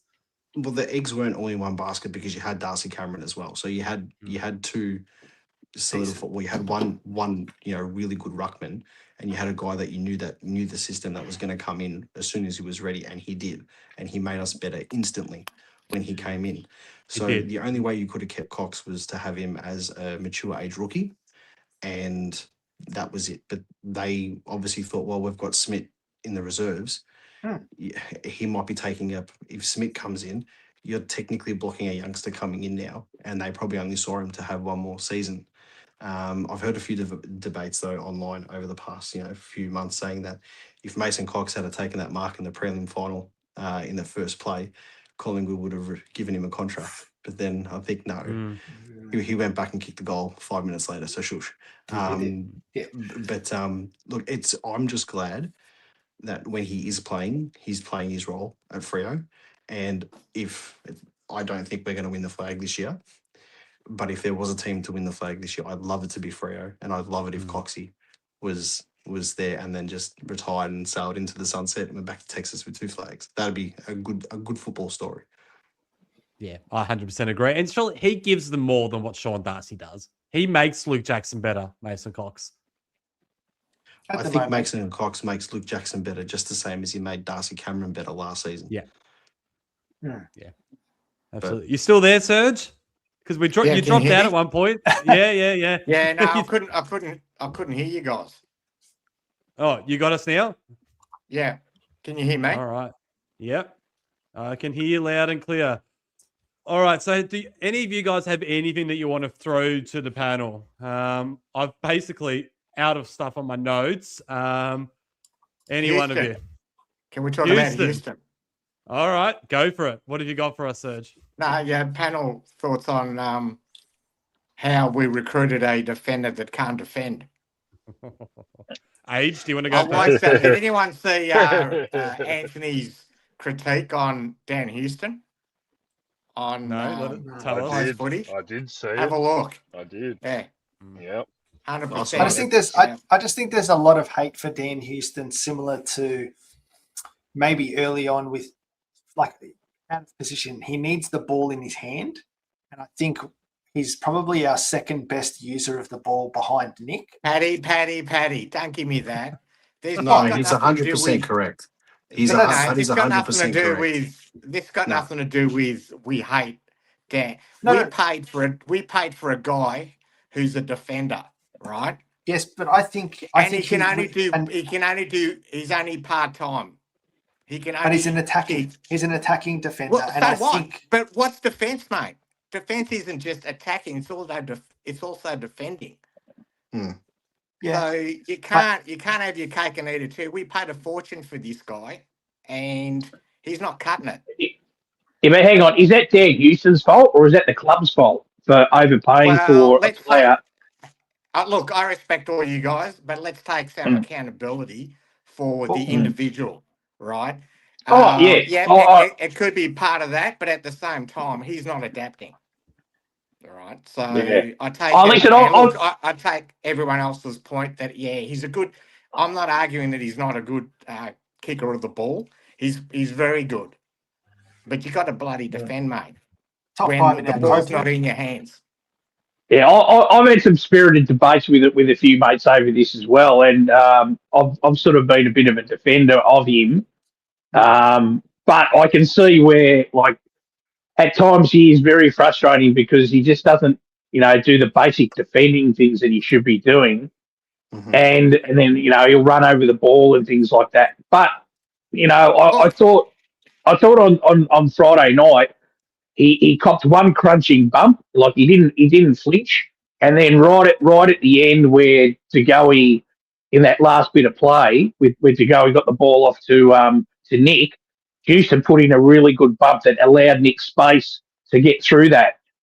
So I don't know, maybe he's slowly getting better in that area. Fly keeps on saying everyone's a work in progress. I'm hoping Dan can turn it around and be a more defensive asset because we know he can kick well. I just go back on the basis of Andreas. You mentioned this when you watched it live, and this is what I go on: is when I see the guy. Everything you guys said is correct about him. And by the way, you can make mistakes. What I see when I'm watching him is. Outside of when he hasn't got the ball, he's not a good defender. Yeah, he doesn't position his body too well when he hasn't got the ball. The story is different when he has got the ball, but you got to play both sides. And I hope he comes good because we need him to. Yeah, we need. But Houston's not. Houston's not a key defender, and I think that perception needs to sort of be made well aware to everybody that that's not the case. He's not a key defender. He's a running halfback. Now, I genuinely think that we don't give him enough credit when the ball is in the hand, and we focus so much on the negatives that he does. Albeit, I will say the problem that I find with Houston is when he's defending, right, and he does what he does, he might stuff up or whatever. If he stuffs up 3 times in a game, ball in hand 3 or 4 times, he's going to deliver the ball into the forward line and give us maximum opportunity, like when we're going forward. And we can't discredit that. My biggest problem with him, and being a big defender of Dan Houston and what he brings to the club, and I do think he's having a better year this year than what he was last year, stats-wise. Effectiveness is debatable, yes. But I just think that if you're going to, like the Gold Coast game, 3 turnovers, but he had 3 direct goal assists.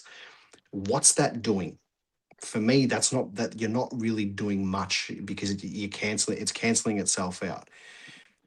I think the problem lies with, because we can see how good he is when he's running with the ball. I think the problem lies with his position, and I think maybe I would definitely try him as a half forward, but playing more sort of like towards the wing, so like side of things. So starting obviously thing, but then pushing up, coming into the contest and stuff like that, and being the receiver, right? That Nick is all around the ground, being a receiver around the contests to be able then to drill the ball into the forward line. Because the same thing goes with Pat Lipinski. There's a lot of hate for Pat Lipinski, but he's played since the last month of football. He's actually done. He's my favourite player now, Andreas. Oh, mate, I'll tell you, he's kicking into the forward line, and the way he's able to pull the kick right at the end is perfect. His attack on the ball is a lot better. We're going to have players, though, experienced players in general, that are going to have shit weeks. They're going to have shit games and stuff like that. When it comes to the Dan Houston side of things, I do think, though, it's more of a fly issue now where he has to say, right, this is your strengths. Can we play? Frampton cleared. Beauty. Yes. Beauty. So, Andreas, can I just ask you this question, mate, if you don't mind answering this? So, agree with everything that you said. So, shouldn't he be helped out when the ball is, he hasn't got the ball and the ball is in our defence, right? And he's one-on-one. Shouldn't someone be helping him if he's not that good at that part of his game? Are you saying, is that the structure?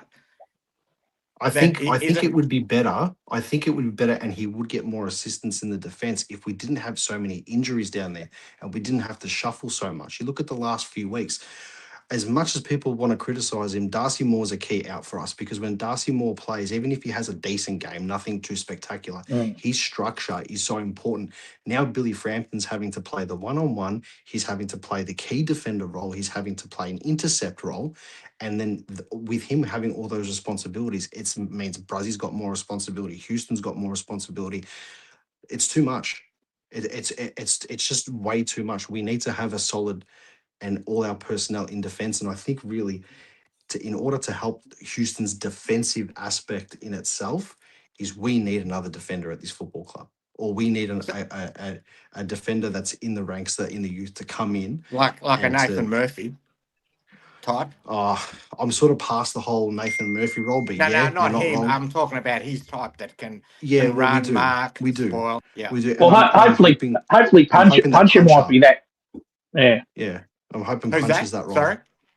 Puncher. I'm hoping Puncher's got that role. Yeah. So I'm not talking Nathan Murphy as in Nathan Murphy. I'm talking about I know you're talking about the role, but at the same time too, we need to that unfortunately, cliche saying, that is a work in progress because he's only played 2 games. You know what I mean? So we've got to see him develop and stuff. But to be fair, now that Frampton's in, I wouldn't mind if Howe misses, because we've got Frampton. If Howe's not 100% with his groin, I'd rather give him the week off, and because if Howe gets injured more now or strains it, we're screwed going to the back end of the run before finals. So sorry, Serge, I'm just going to interrupt for a second because we've got Nate who wants to enter. Yeah. How are you, Nate? You got us? Oh, I was celebrating. Unbelievable. I could see you backstage celebrating. Frampton officially off. You know what? That's a win for footy. It's a win for footy. Yep. Not just Collingwood. That's a win for footy. I reckon that decision. Downgraded to a fine, which is great. Watch the What are North your Melbourne thoughts? supporters take to the internet now and absolutely melt about Well, not this. just It's gonna North, be everyone. Oh, Everyone. I'm ready to go. I'm ready to just copy and paste everywhere. Yeah, but I mean, in regards to that, I mean, most of the Collingwood supporters wanted. Who was the North guy that got suspended for the sling tackle again? Curtis. Yeah, Curtis. All of us wanted Curtis to get off. It was just that was a bad decision by the tribunal. Absolutely. Yep. And that was bad for all Hatters. Yeah. Like having him suspended, and there was like they were using that example, which was I think Billy actually didn't really hold him as much as Curtis sort of drove him into the ground, but all supporters weren't like that. But it's been done to a fine. If you seen on the replay, if you saw on the replay with Frampton's tackle, when he tackled him, it was really smart. He actually maneuvered his body slightly underneath him. If you look at it in fast motion, like even fast play, he actually sort of went underneath him, which I think is what they argued that he tried to, reduce the contact. But at the same time, too, it's a goal-saving tackle. I think Hatter said it in the comments before he jumped on. What else is he supposed to do? Exactly.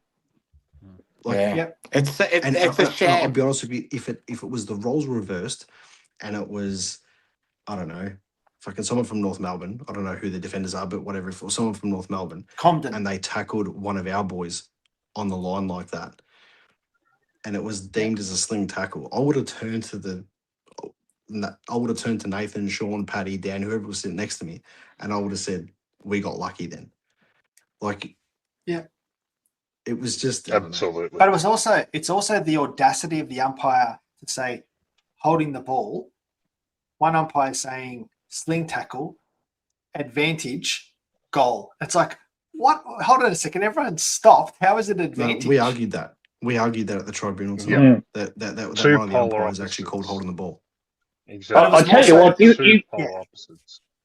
you look at it the last few years, how when we've gone to the tribunal, how we've actually prepared our cases and delivered them. Like the Maynard case, the two Frampton cases, we've done exceptionally well to get these guys off. We paid the Paddy Cripps lawyer when he knocked out, what was it, Archie in 2023 or whatever? Just a bit of the brown paper bags. Now, quickly, just back to the Dan Houston debate, because I was bloody enjoying that between Andreas and Serge. So, but it wasn't a competition between us. I actually agree with his points. I agree with his points. We're in agreement. We just don't understand why we would play. Look, where would you play him, Andreas? Honestly, I'd play him as a half forward, but I don't think he's got the tank to stay on the wing or in the middle. I think maybe like a quick 2-minute spurt to help out, but he hasn't got like the De Goey tank where De Goey can actually be like, all right, stop it, I've got to adapt my game and change and play midfield. He hasn't got that. He's never had that, even at Port Adelaide. I just think play him as a half forward, but he pushes up more towards the wing, and he can be the one where you see where Lipinski gets the ball and he kicks into the forward line.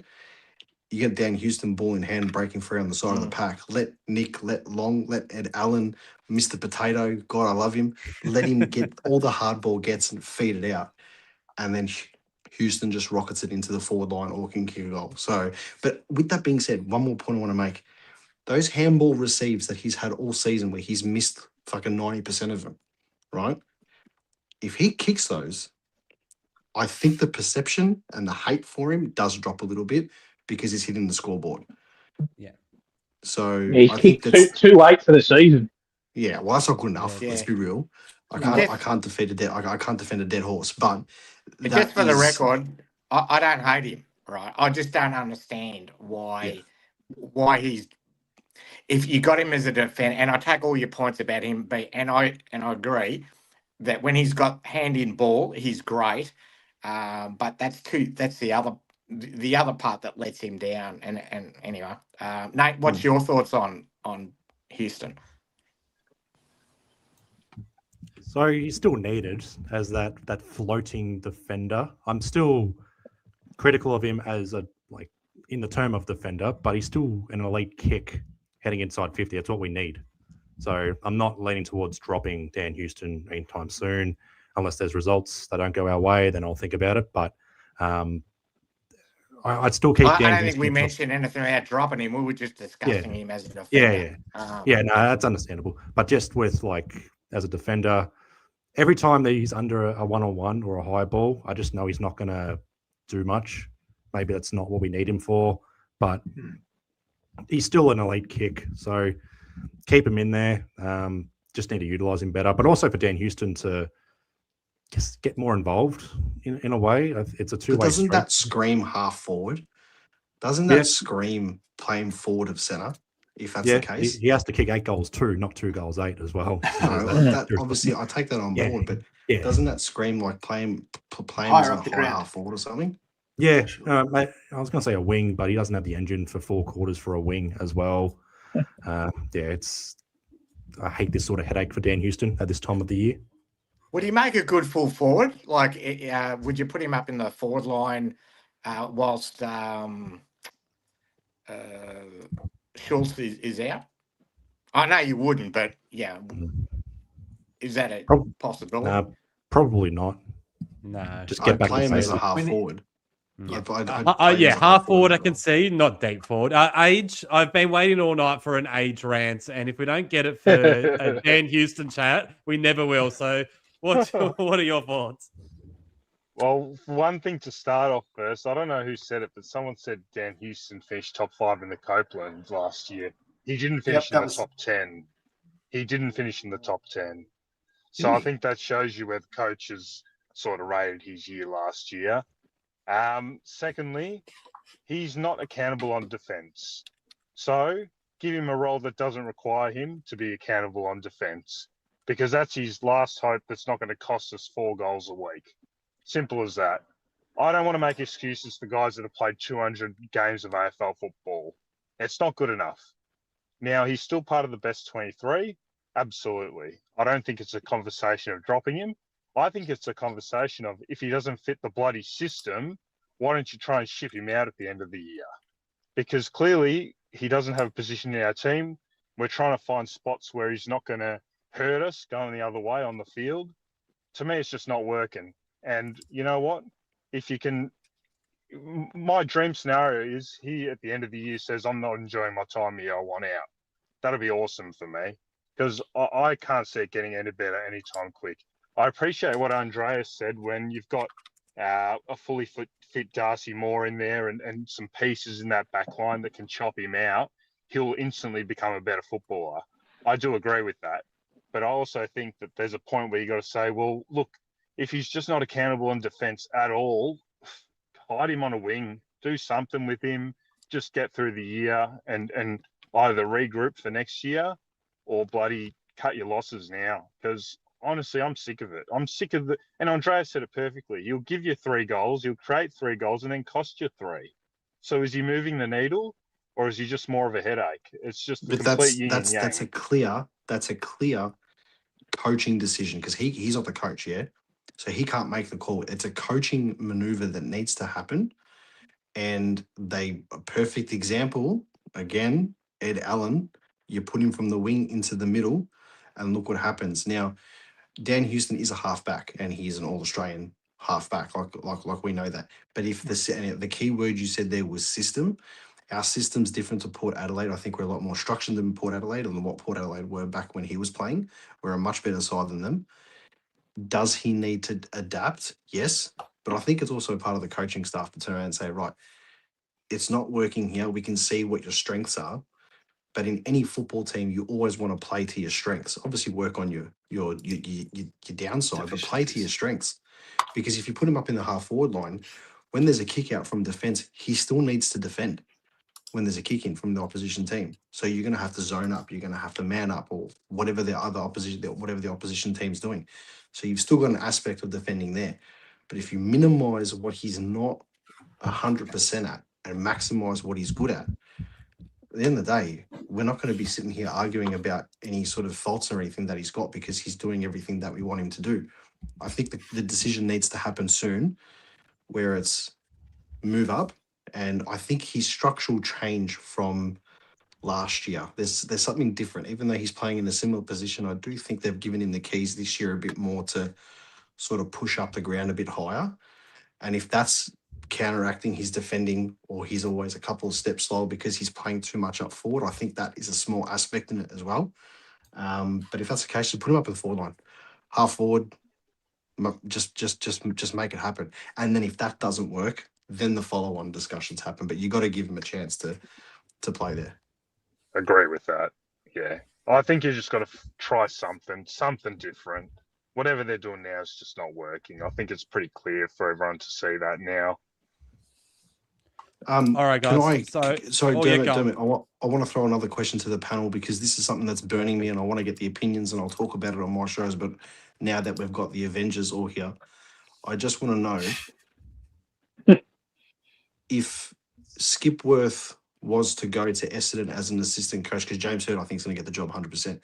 If Skipworth was to leave or go to another club or go for another head coaching job and leave Collingwood, Stefan has said it in the comment, is someone like a Ken Hinkley someone that you can bring to the club as an assistant? Is there a chance that we go for a Longmire, or is he just has to be a head coach regardless? I think he has to be a head coach. Yeah. Yeah. What about Hinkley? Hinkley's a great. Like, I think I brought this up on Age's show on the Warble. We spoke about that. I look at Hinkley as being the perfect right-hand man for Fly. I think since we lost Lepper and we lost Lepper as assistant coach, lost Brendan Bolton, he hasn't really had that senior head. So I reckon Hinkley, he's the best. Personally, I didn't rate him as a senior coach so much. I think the longest-serving coach without making a grand final. But I think he would make a wonderful assistant coach. I don't think there would be anyone better to go for. And then you got the added bonus. He's got that great relationship with Zach Butters. Could that help us? So I'll throw this one then to you. Being best mates with Fly, would you have Michael Voss as an assistant coach who had a really good record as an assistant coach at Port Adelaide? No, I see Serge shaking his head, but I would. No, because But Voss is a great everything he touches turns to shit. No, I don't agree with that. I personally wouldn't. I'd be all Hinkley, but I'm just throwing it out there. When he went with Hinkley, right? What great outcome was that? What did they win the premiership? No, but like they were consistently making finals no matter prelim. No, answer the question. Did they get to a preliminary final? No. Yeah, they did. Well, yeah, they got away from Voss, mate. I've seen it from Brisbane. He is a great player. He's a great person. But right? Serge, I think failed senior coaches still normally are some of the elite assistant coaches out there, hence why they got the job to begin with. So yeah, he didn't make it as a senior coach twice. I still think he would make a good assistant. Why would you go backwards? How's it going backwards? Because there's a million guys in front of Voss as an assistant coach. I didn't want it. I'm just throwing it out there. I think Hinkley is the better person. Well, I like to get at assistant coaches. Better than who? Well, who's available? I'd go coming in. I'd go for Adam Simpson. Yeah. Adam Simpson for me. I mean, that would be good, but I'm not sure if Simo Adam Simpson in the John Longmire category. Where I reckon Adam Simpson should get the Carlton job. They're two. Yeah. I don't know. Well, what about more of the top job people? We'll get the thoughts of Pat and Nate, because it's been a while since we've heard from them. What do you boys reckon? No. I agree with that comment, and then Andreas bringing it up with Ken Hinkley, particularly if it helps get Zach Butters, because there was talk around him maybe going as an assistant to Uze at Richmond, and that's why there was this link between Butters and Richmond. To your point, Serge, I agree that and Dermott as well, sometimes a good or a legend player doesn't make a good coach.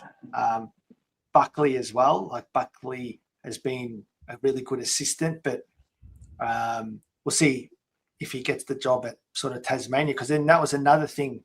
Ken Hinkley, guys, I don't know, Dermott Hobart, I thought he was sort of favourite for the Tassie job, but now it's sort of out of, I think, Longmire and Ken Hinkley and then Buck. So we'll see what happens there. But I don't know, whoever's really close and gels well with Fly,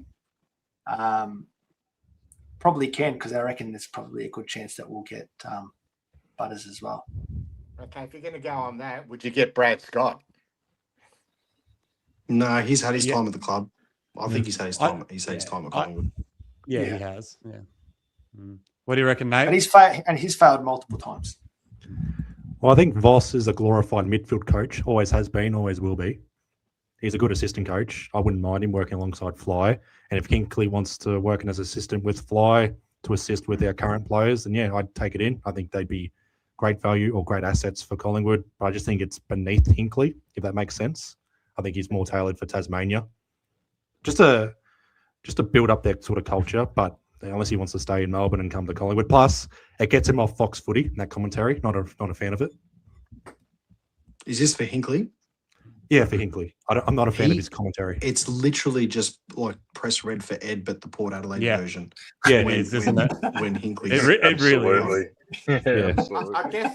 I guess I would say the upside of having Hinkley at Collingwood is he finally gets to coach a team that's black and white.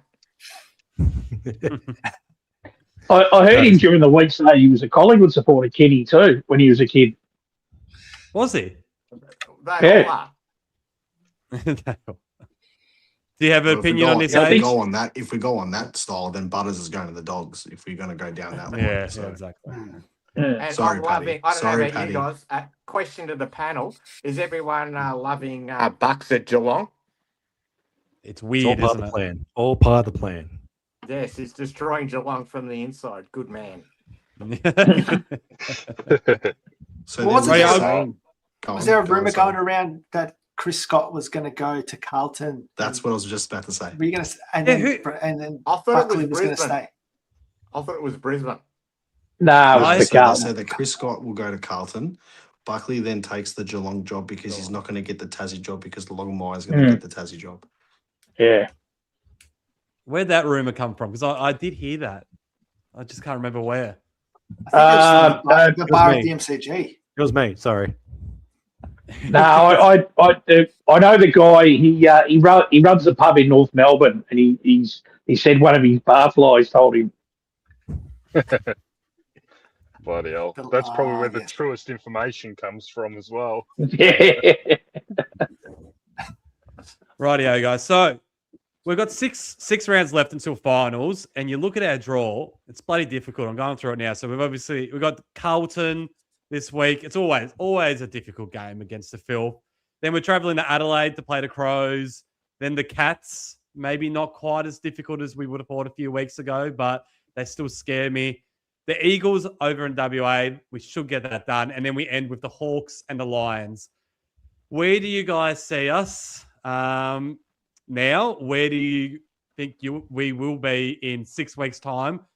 And what do you want to get out of this season? Do you think that we're a top 6 contender, or are we going to be more wild card? Do any of you guys, do any of you guys think that we could even win the flag? I'm not sure if there's many of us out there that think that, but no, there we go. I think that's the answer.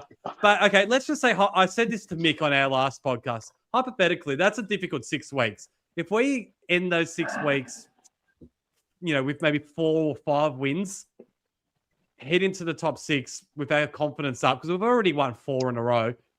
Would you change your opinion at that point? I'm not saying I think we can win the premiership. I'm just asking the question. Would any of you change your mind if we win 9 of the last 10 with games against Brisbane and Hawthorn and in the home and away season? We'll start with you, Age. Well, at the start of the year, Dermott, my tip was we'll finish 6th. I think we're going to end up finishing in the wild card, anywhere from 7th to 10th. Looking at the remaining fixtures, we need to take a scalp or two. I think if we take a big scalp or two, then my position might change. But I think we've got all the hallmarks of a wild card team. 1 week we seem to play, more of our brand and what we want to do. The next week we're, sort of not there. I think we would need a drastic change at this point to actually get to a position to contend. Having said that, we're seeing slightly better signs the last few weeks, which is encouraging, although I still don't think it's enough. I think we're still too clunky in games. Doesn't seem to be the same flow for as long as what we need. The Gold Coast game was a great result, but then you sort of think they get flogged the next week. So how much do we read into that game? We really just need some of these big opponents to see where we're really at. I think we're better than what we were at the start of the year. Let's just wait and see. I don't think my opinion will change on the flag though. I think we're a few rungs below the real top echelon. Anyone else want to jump in? Yeah, I'll jump in. Well, where we are on the ladder, we haven't beaten anyone above us, and that's pretty much where we're at. From the remaining games, we probably should win definitely 2, Carlton and West Coast, and probably lose the rest of them. My ideal scenario would be to win this week against Carlton, then probably lose all the rest. If we're thinking about, and it's a controversial view, is thinking about how we're going to plan for the future and finish as low as possible and get the best draft pick available to get the best kid in, or use it to possibly get Butters in a trade. Because if we go on a good run and say win 5 out of 6 and maybe finish sixth or 5th, I think we're in a fool's paradise. We're not going to win the flag. We've got too many key players still out. So, of course, I want to beat these bastards on Saturday night. I hate Carlton with a fucking passion. But after that, it wouldn't worry me if we didn't win. And maybe if it comes to that last game and we're definitely out of the wild card, we can say farewell to a few players and not have to worry about picking guys to make a wild card spot. I don't know. What do you guys think? I still think we need to take it week by week. I know it's cliche, but I think just with the remaining games, we've got to take them week by week. But I think this game is really important to win, because if we were to lose against Carlton after winning 4 in a row, and them getting absolutely slapped against Hawthorn, regardless of the conditions, I still think they got slapped by a better team. Then the perception and the vibe and the momentum is gonna literally just stop at a brick wall, and it's really gonna hurt us going into the remaining fixtures, because I do think even though we'll beat West Coast away, I do think they've got a bit of a chip on their shoulder with us, basically making fun of them to play the Scott Pendlebury game. I think it's going to be a pretty difficult run. I do think we'll go 3-3. I think we'll win Carlton, we'll win West Coast, and I think at the moment Geelong are wounded. They're the walking wounded at the moment, and I really think we're a good chance to get up on them. And with Jeremy Cameron out, it's that's a massive thing for us. It'll just be interesting though if all the kids that we're playing at the moment really lift, and they're the ones that get us into finals. I think that'll be a really good prospect for the future to say that, hey, these kids have come in and they've carried the team to a finals. Where do I think we'll finish? I predicted at the start of the season in one of my previews that we'd finish between 7th and 10th. I still think that's where we're at. I'm pretty confident that's where we're at. But there was a comment just before, I think Warble put it on, you got to finish in the top 6 to win the flag this year, because you need that extra week off, and I think that's what we need. I think that's 100% accurate. If we were to finish in the top 6, we're a chance, but I don't think it's going to happen. I think we're 7th to 10th, and if we're lucky, we'll win in a wildcard final and play an elimination. And I think with this season that we've had, that'll be a really good outcome. But then looking into next season, where does that leave you for the draft? Because there's going to be combo picks, there's going to be father-sons, there's going to be whatever. So we could get pick number 11, where we are now, for example, or pick 12, but that might not be, that could end up being pick 16. And, that's basically a back end of the first round pick after everything gets pushed back. And then if Butters was to nominate us, what are you going to do with pick 16? You got to get something earlier, or you got to lose a player or something like that. So I don't know. It's all swings and roundabouts, but just win this week and we'll worry about the rest of the season, I think. Yep. Anyone else? Nate, Age? No. Everyone's covered their points. I'm open to having my mind changed, though. If we get a scalp or two, if we somehow go over to Adelaide on a 5-day break and beat them there, beat Geelong on another Thursday night, or one of Hawthorn Brisbane, then my opinion could change. I think we're wildcard purgatory, sneak a win or two, but I don't think we're going too far, but it could change. Just got to do better management here compared to last year. Don't manage players, hit peak form for certain players. It may change, but yeah. It's all if we do finish top six, but if we do finish top six, and let's just say that and this is the full Nuffy excitement coming out of me now, but if we were to finish sixth or fifth and just win everything, but get a scalp right at the end, like a Hawthorn or a Brisbane, and we go into finals, what's the perception of us then? Well, that's where my mind was change. Like, hang on a second. You don't want to play us. Yeah. That was my whole point. Like, we would be dangerous. Yeah. Yeah.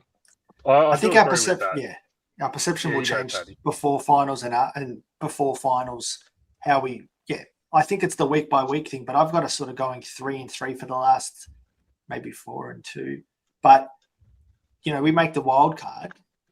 This is a new frontier for everyone, right? So let's just see what happens. It's a new season, as Fly says. Just qualify and then see what happens. So, but I don't think anyone will want to play us in a wild card, especially if it's at home against an interstate MCG team. wild card. Like, stop it. There'll be 90,000 people spitting over the fence ready to attack someone. Like, you're not going to win. Yeah, it's not happening. No. I'm with Hatters, but I'm worried that we'll end up in middle of the road purgatory. But I could see us easily win 4 games, 4 out of the 6. And that would take, getting a scalp. We can't. I agree. We can't afford to lose to the filth next week or this week. Because again, old school. We only have to win 2 games: Carlton at home and Carlton away, to make it a successful year. But because it's going to be. I can't see us. We could do some damage, but Freo and Brisbane Lions are probably, head and shoulders above the rest. And you could throw in maybe, Hawthorn. So I still think we match up well against Freo. I still think we match up well against Freo. I still think we match up well against Hawthorn, right, this season. I think we match up well against Sydney. Andreas, Freo on a dry day with those 3 talls will exploit our backline massively. Yeah, it has to be a wet. What about Fremantle in September with their history? At the end of the as well. Different. Did it matter in I reckon. Yeah. Did it matter in 22 and 23? Like with us, I mean, I think they're on such a good roll, and if you haven't look at the raw data, they're hitting numbers like Geelong did in 07. The way they're tracking. It would have to be a complete cock up by them to not win it this year. I still think that we match up well against the teams, because if you look at the teams that are on the top part of the ladder now, Freo we just lost, Sydney we just lost, Hawthorn we drew, Geelong and Brisbane are the only 2 teams that pumped us, and they were the last 2 teams for the grand final last year. Everyone else, Adelaide, we should have beaten. They got 2 50-metre penalties, which have resulted in goals, and they beat us towards the end of the game. So, those teams there, forget the fact that we lost against them. We actually played really well against them. I just think the hardest part for us is getting ourselves into a spot where we can actually challenge them, and that's what we've got to do in the next 6 weeks. Come finals time, it's a different ball game.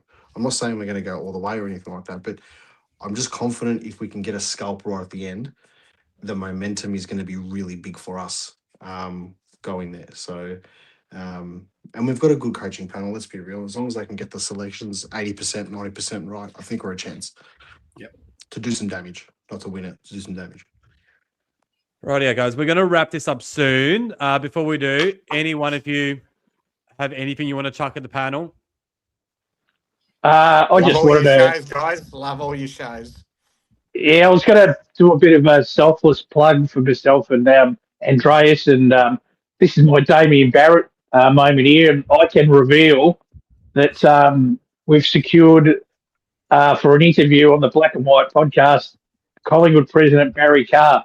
So look out for that in the coming weeks. Wow. Well done, guys. That's we just very got the nice. text message. We just got the text message then. If you Literally just then. Just then. Hatters has been talking, but we got the confirmation just emailed now. So yeah. Oh, that's awesome. Good job, boys. Andreas, text him back and ask him how many of the next 6 we're going to win.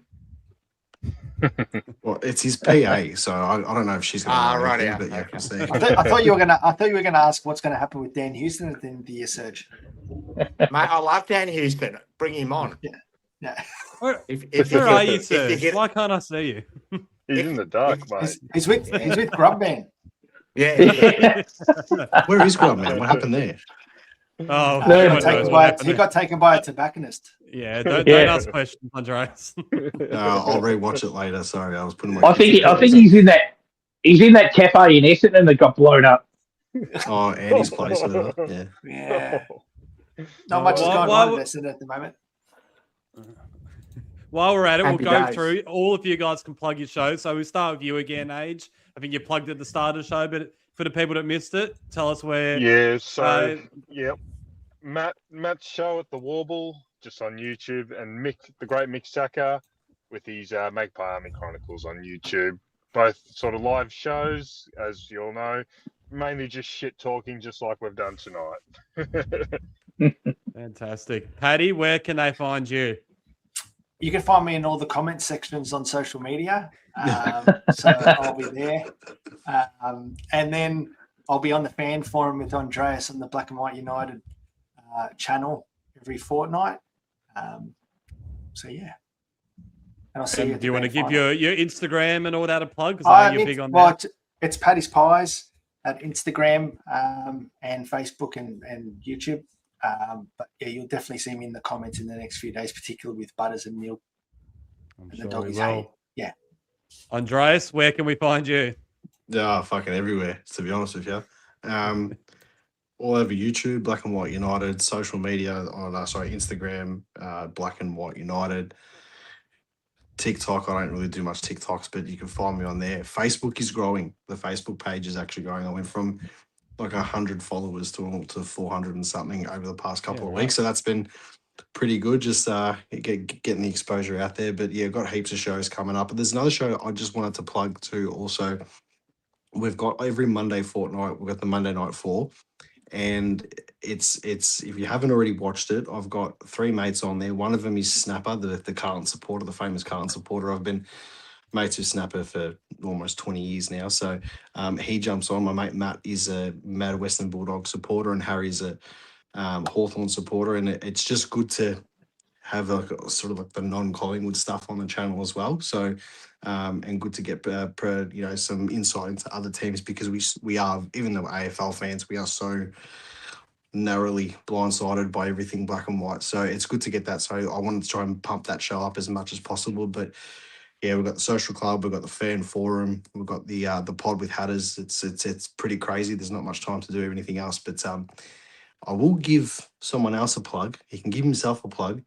But Nate Talks Pies is almost at 1,000 subscribers on YouTube. Oh, well done. You need to get that. Just bring chat. That vibe and energy together. So chat, can you give him a follow? Nate, take it away. Just make give him some Magpie love. Please, 1,000 subscribers. Man needs to get paid. Have you got the watch hours?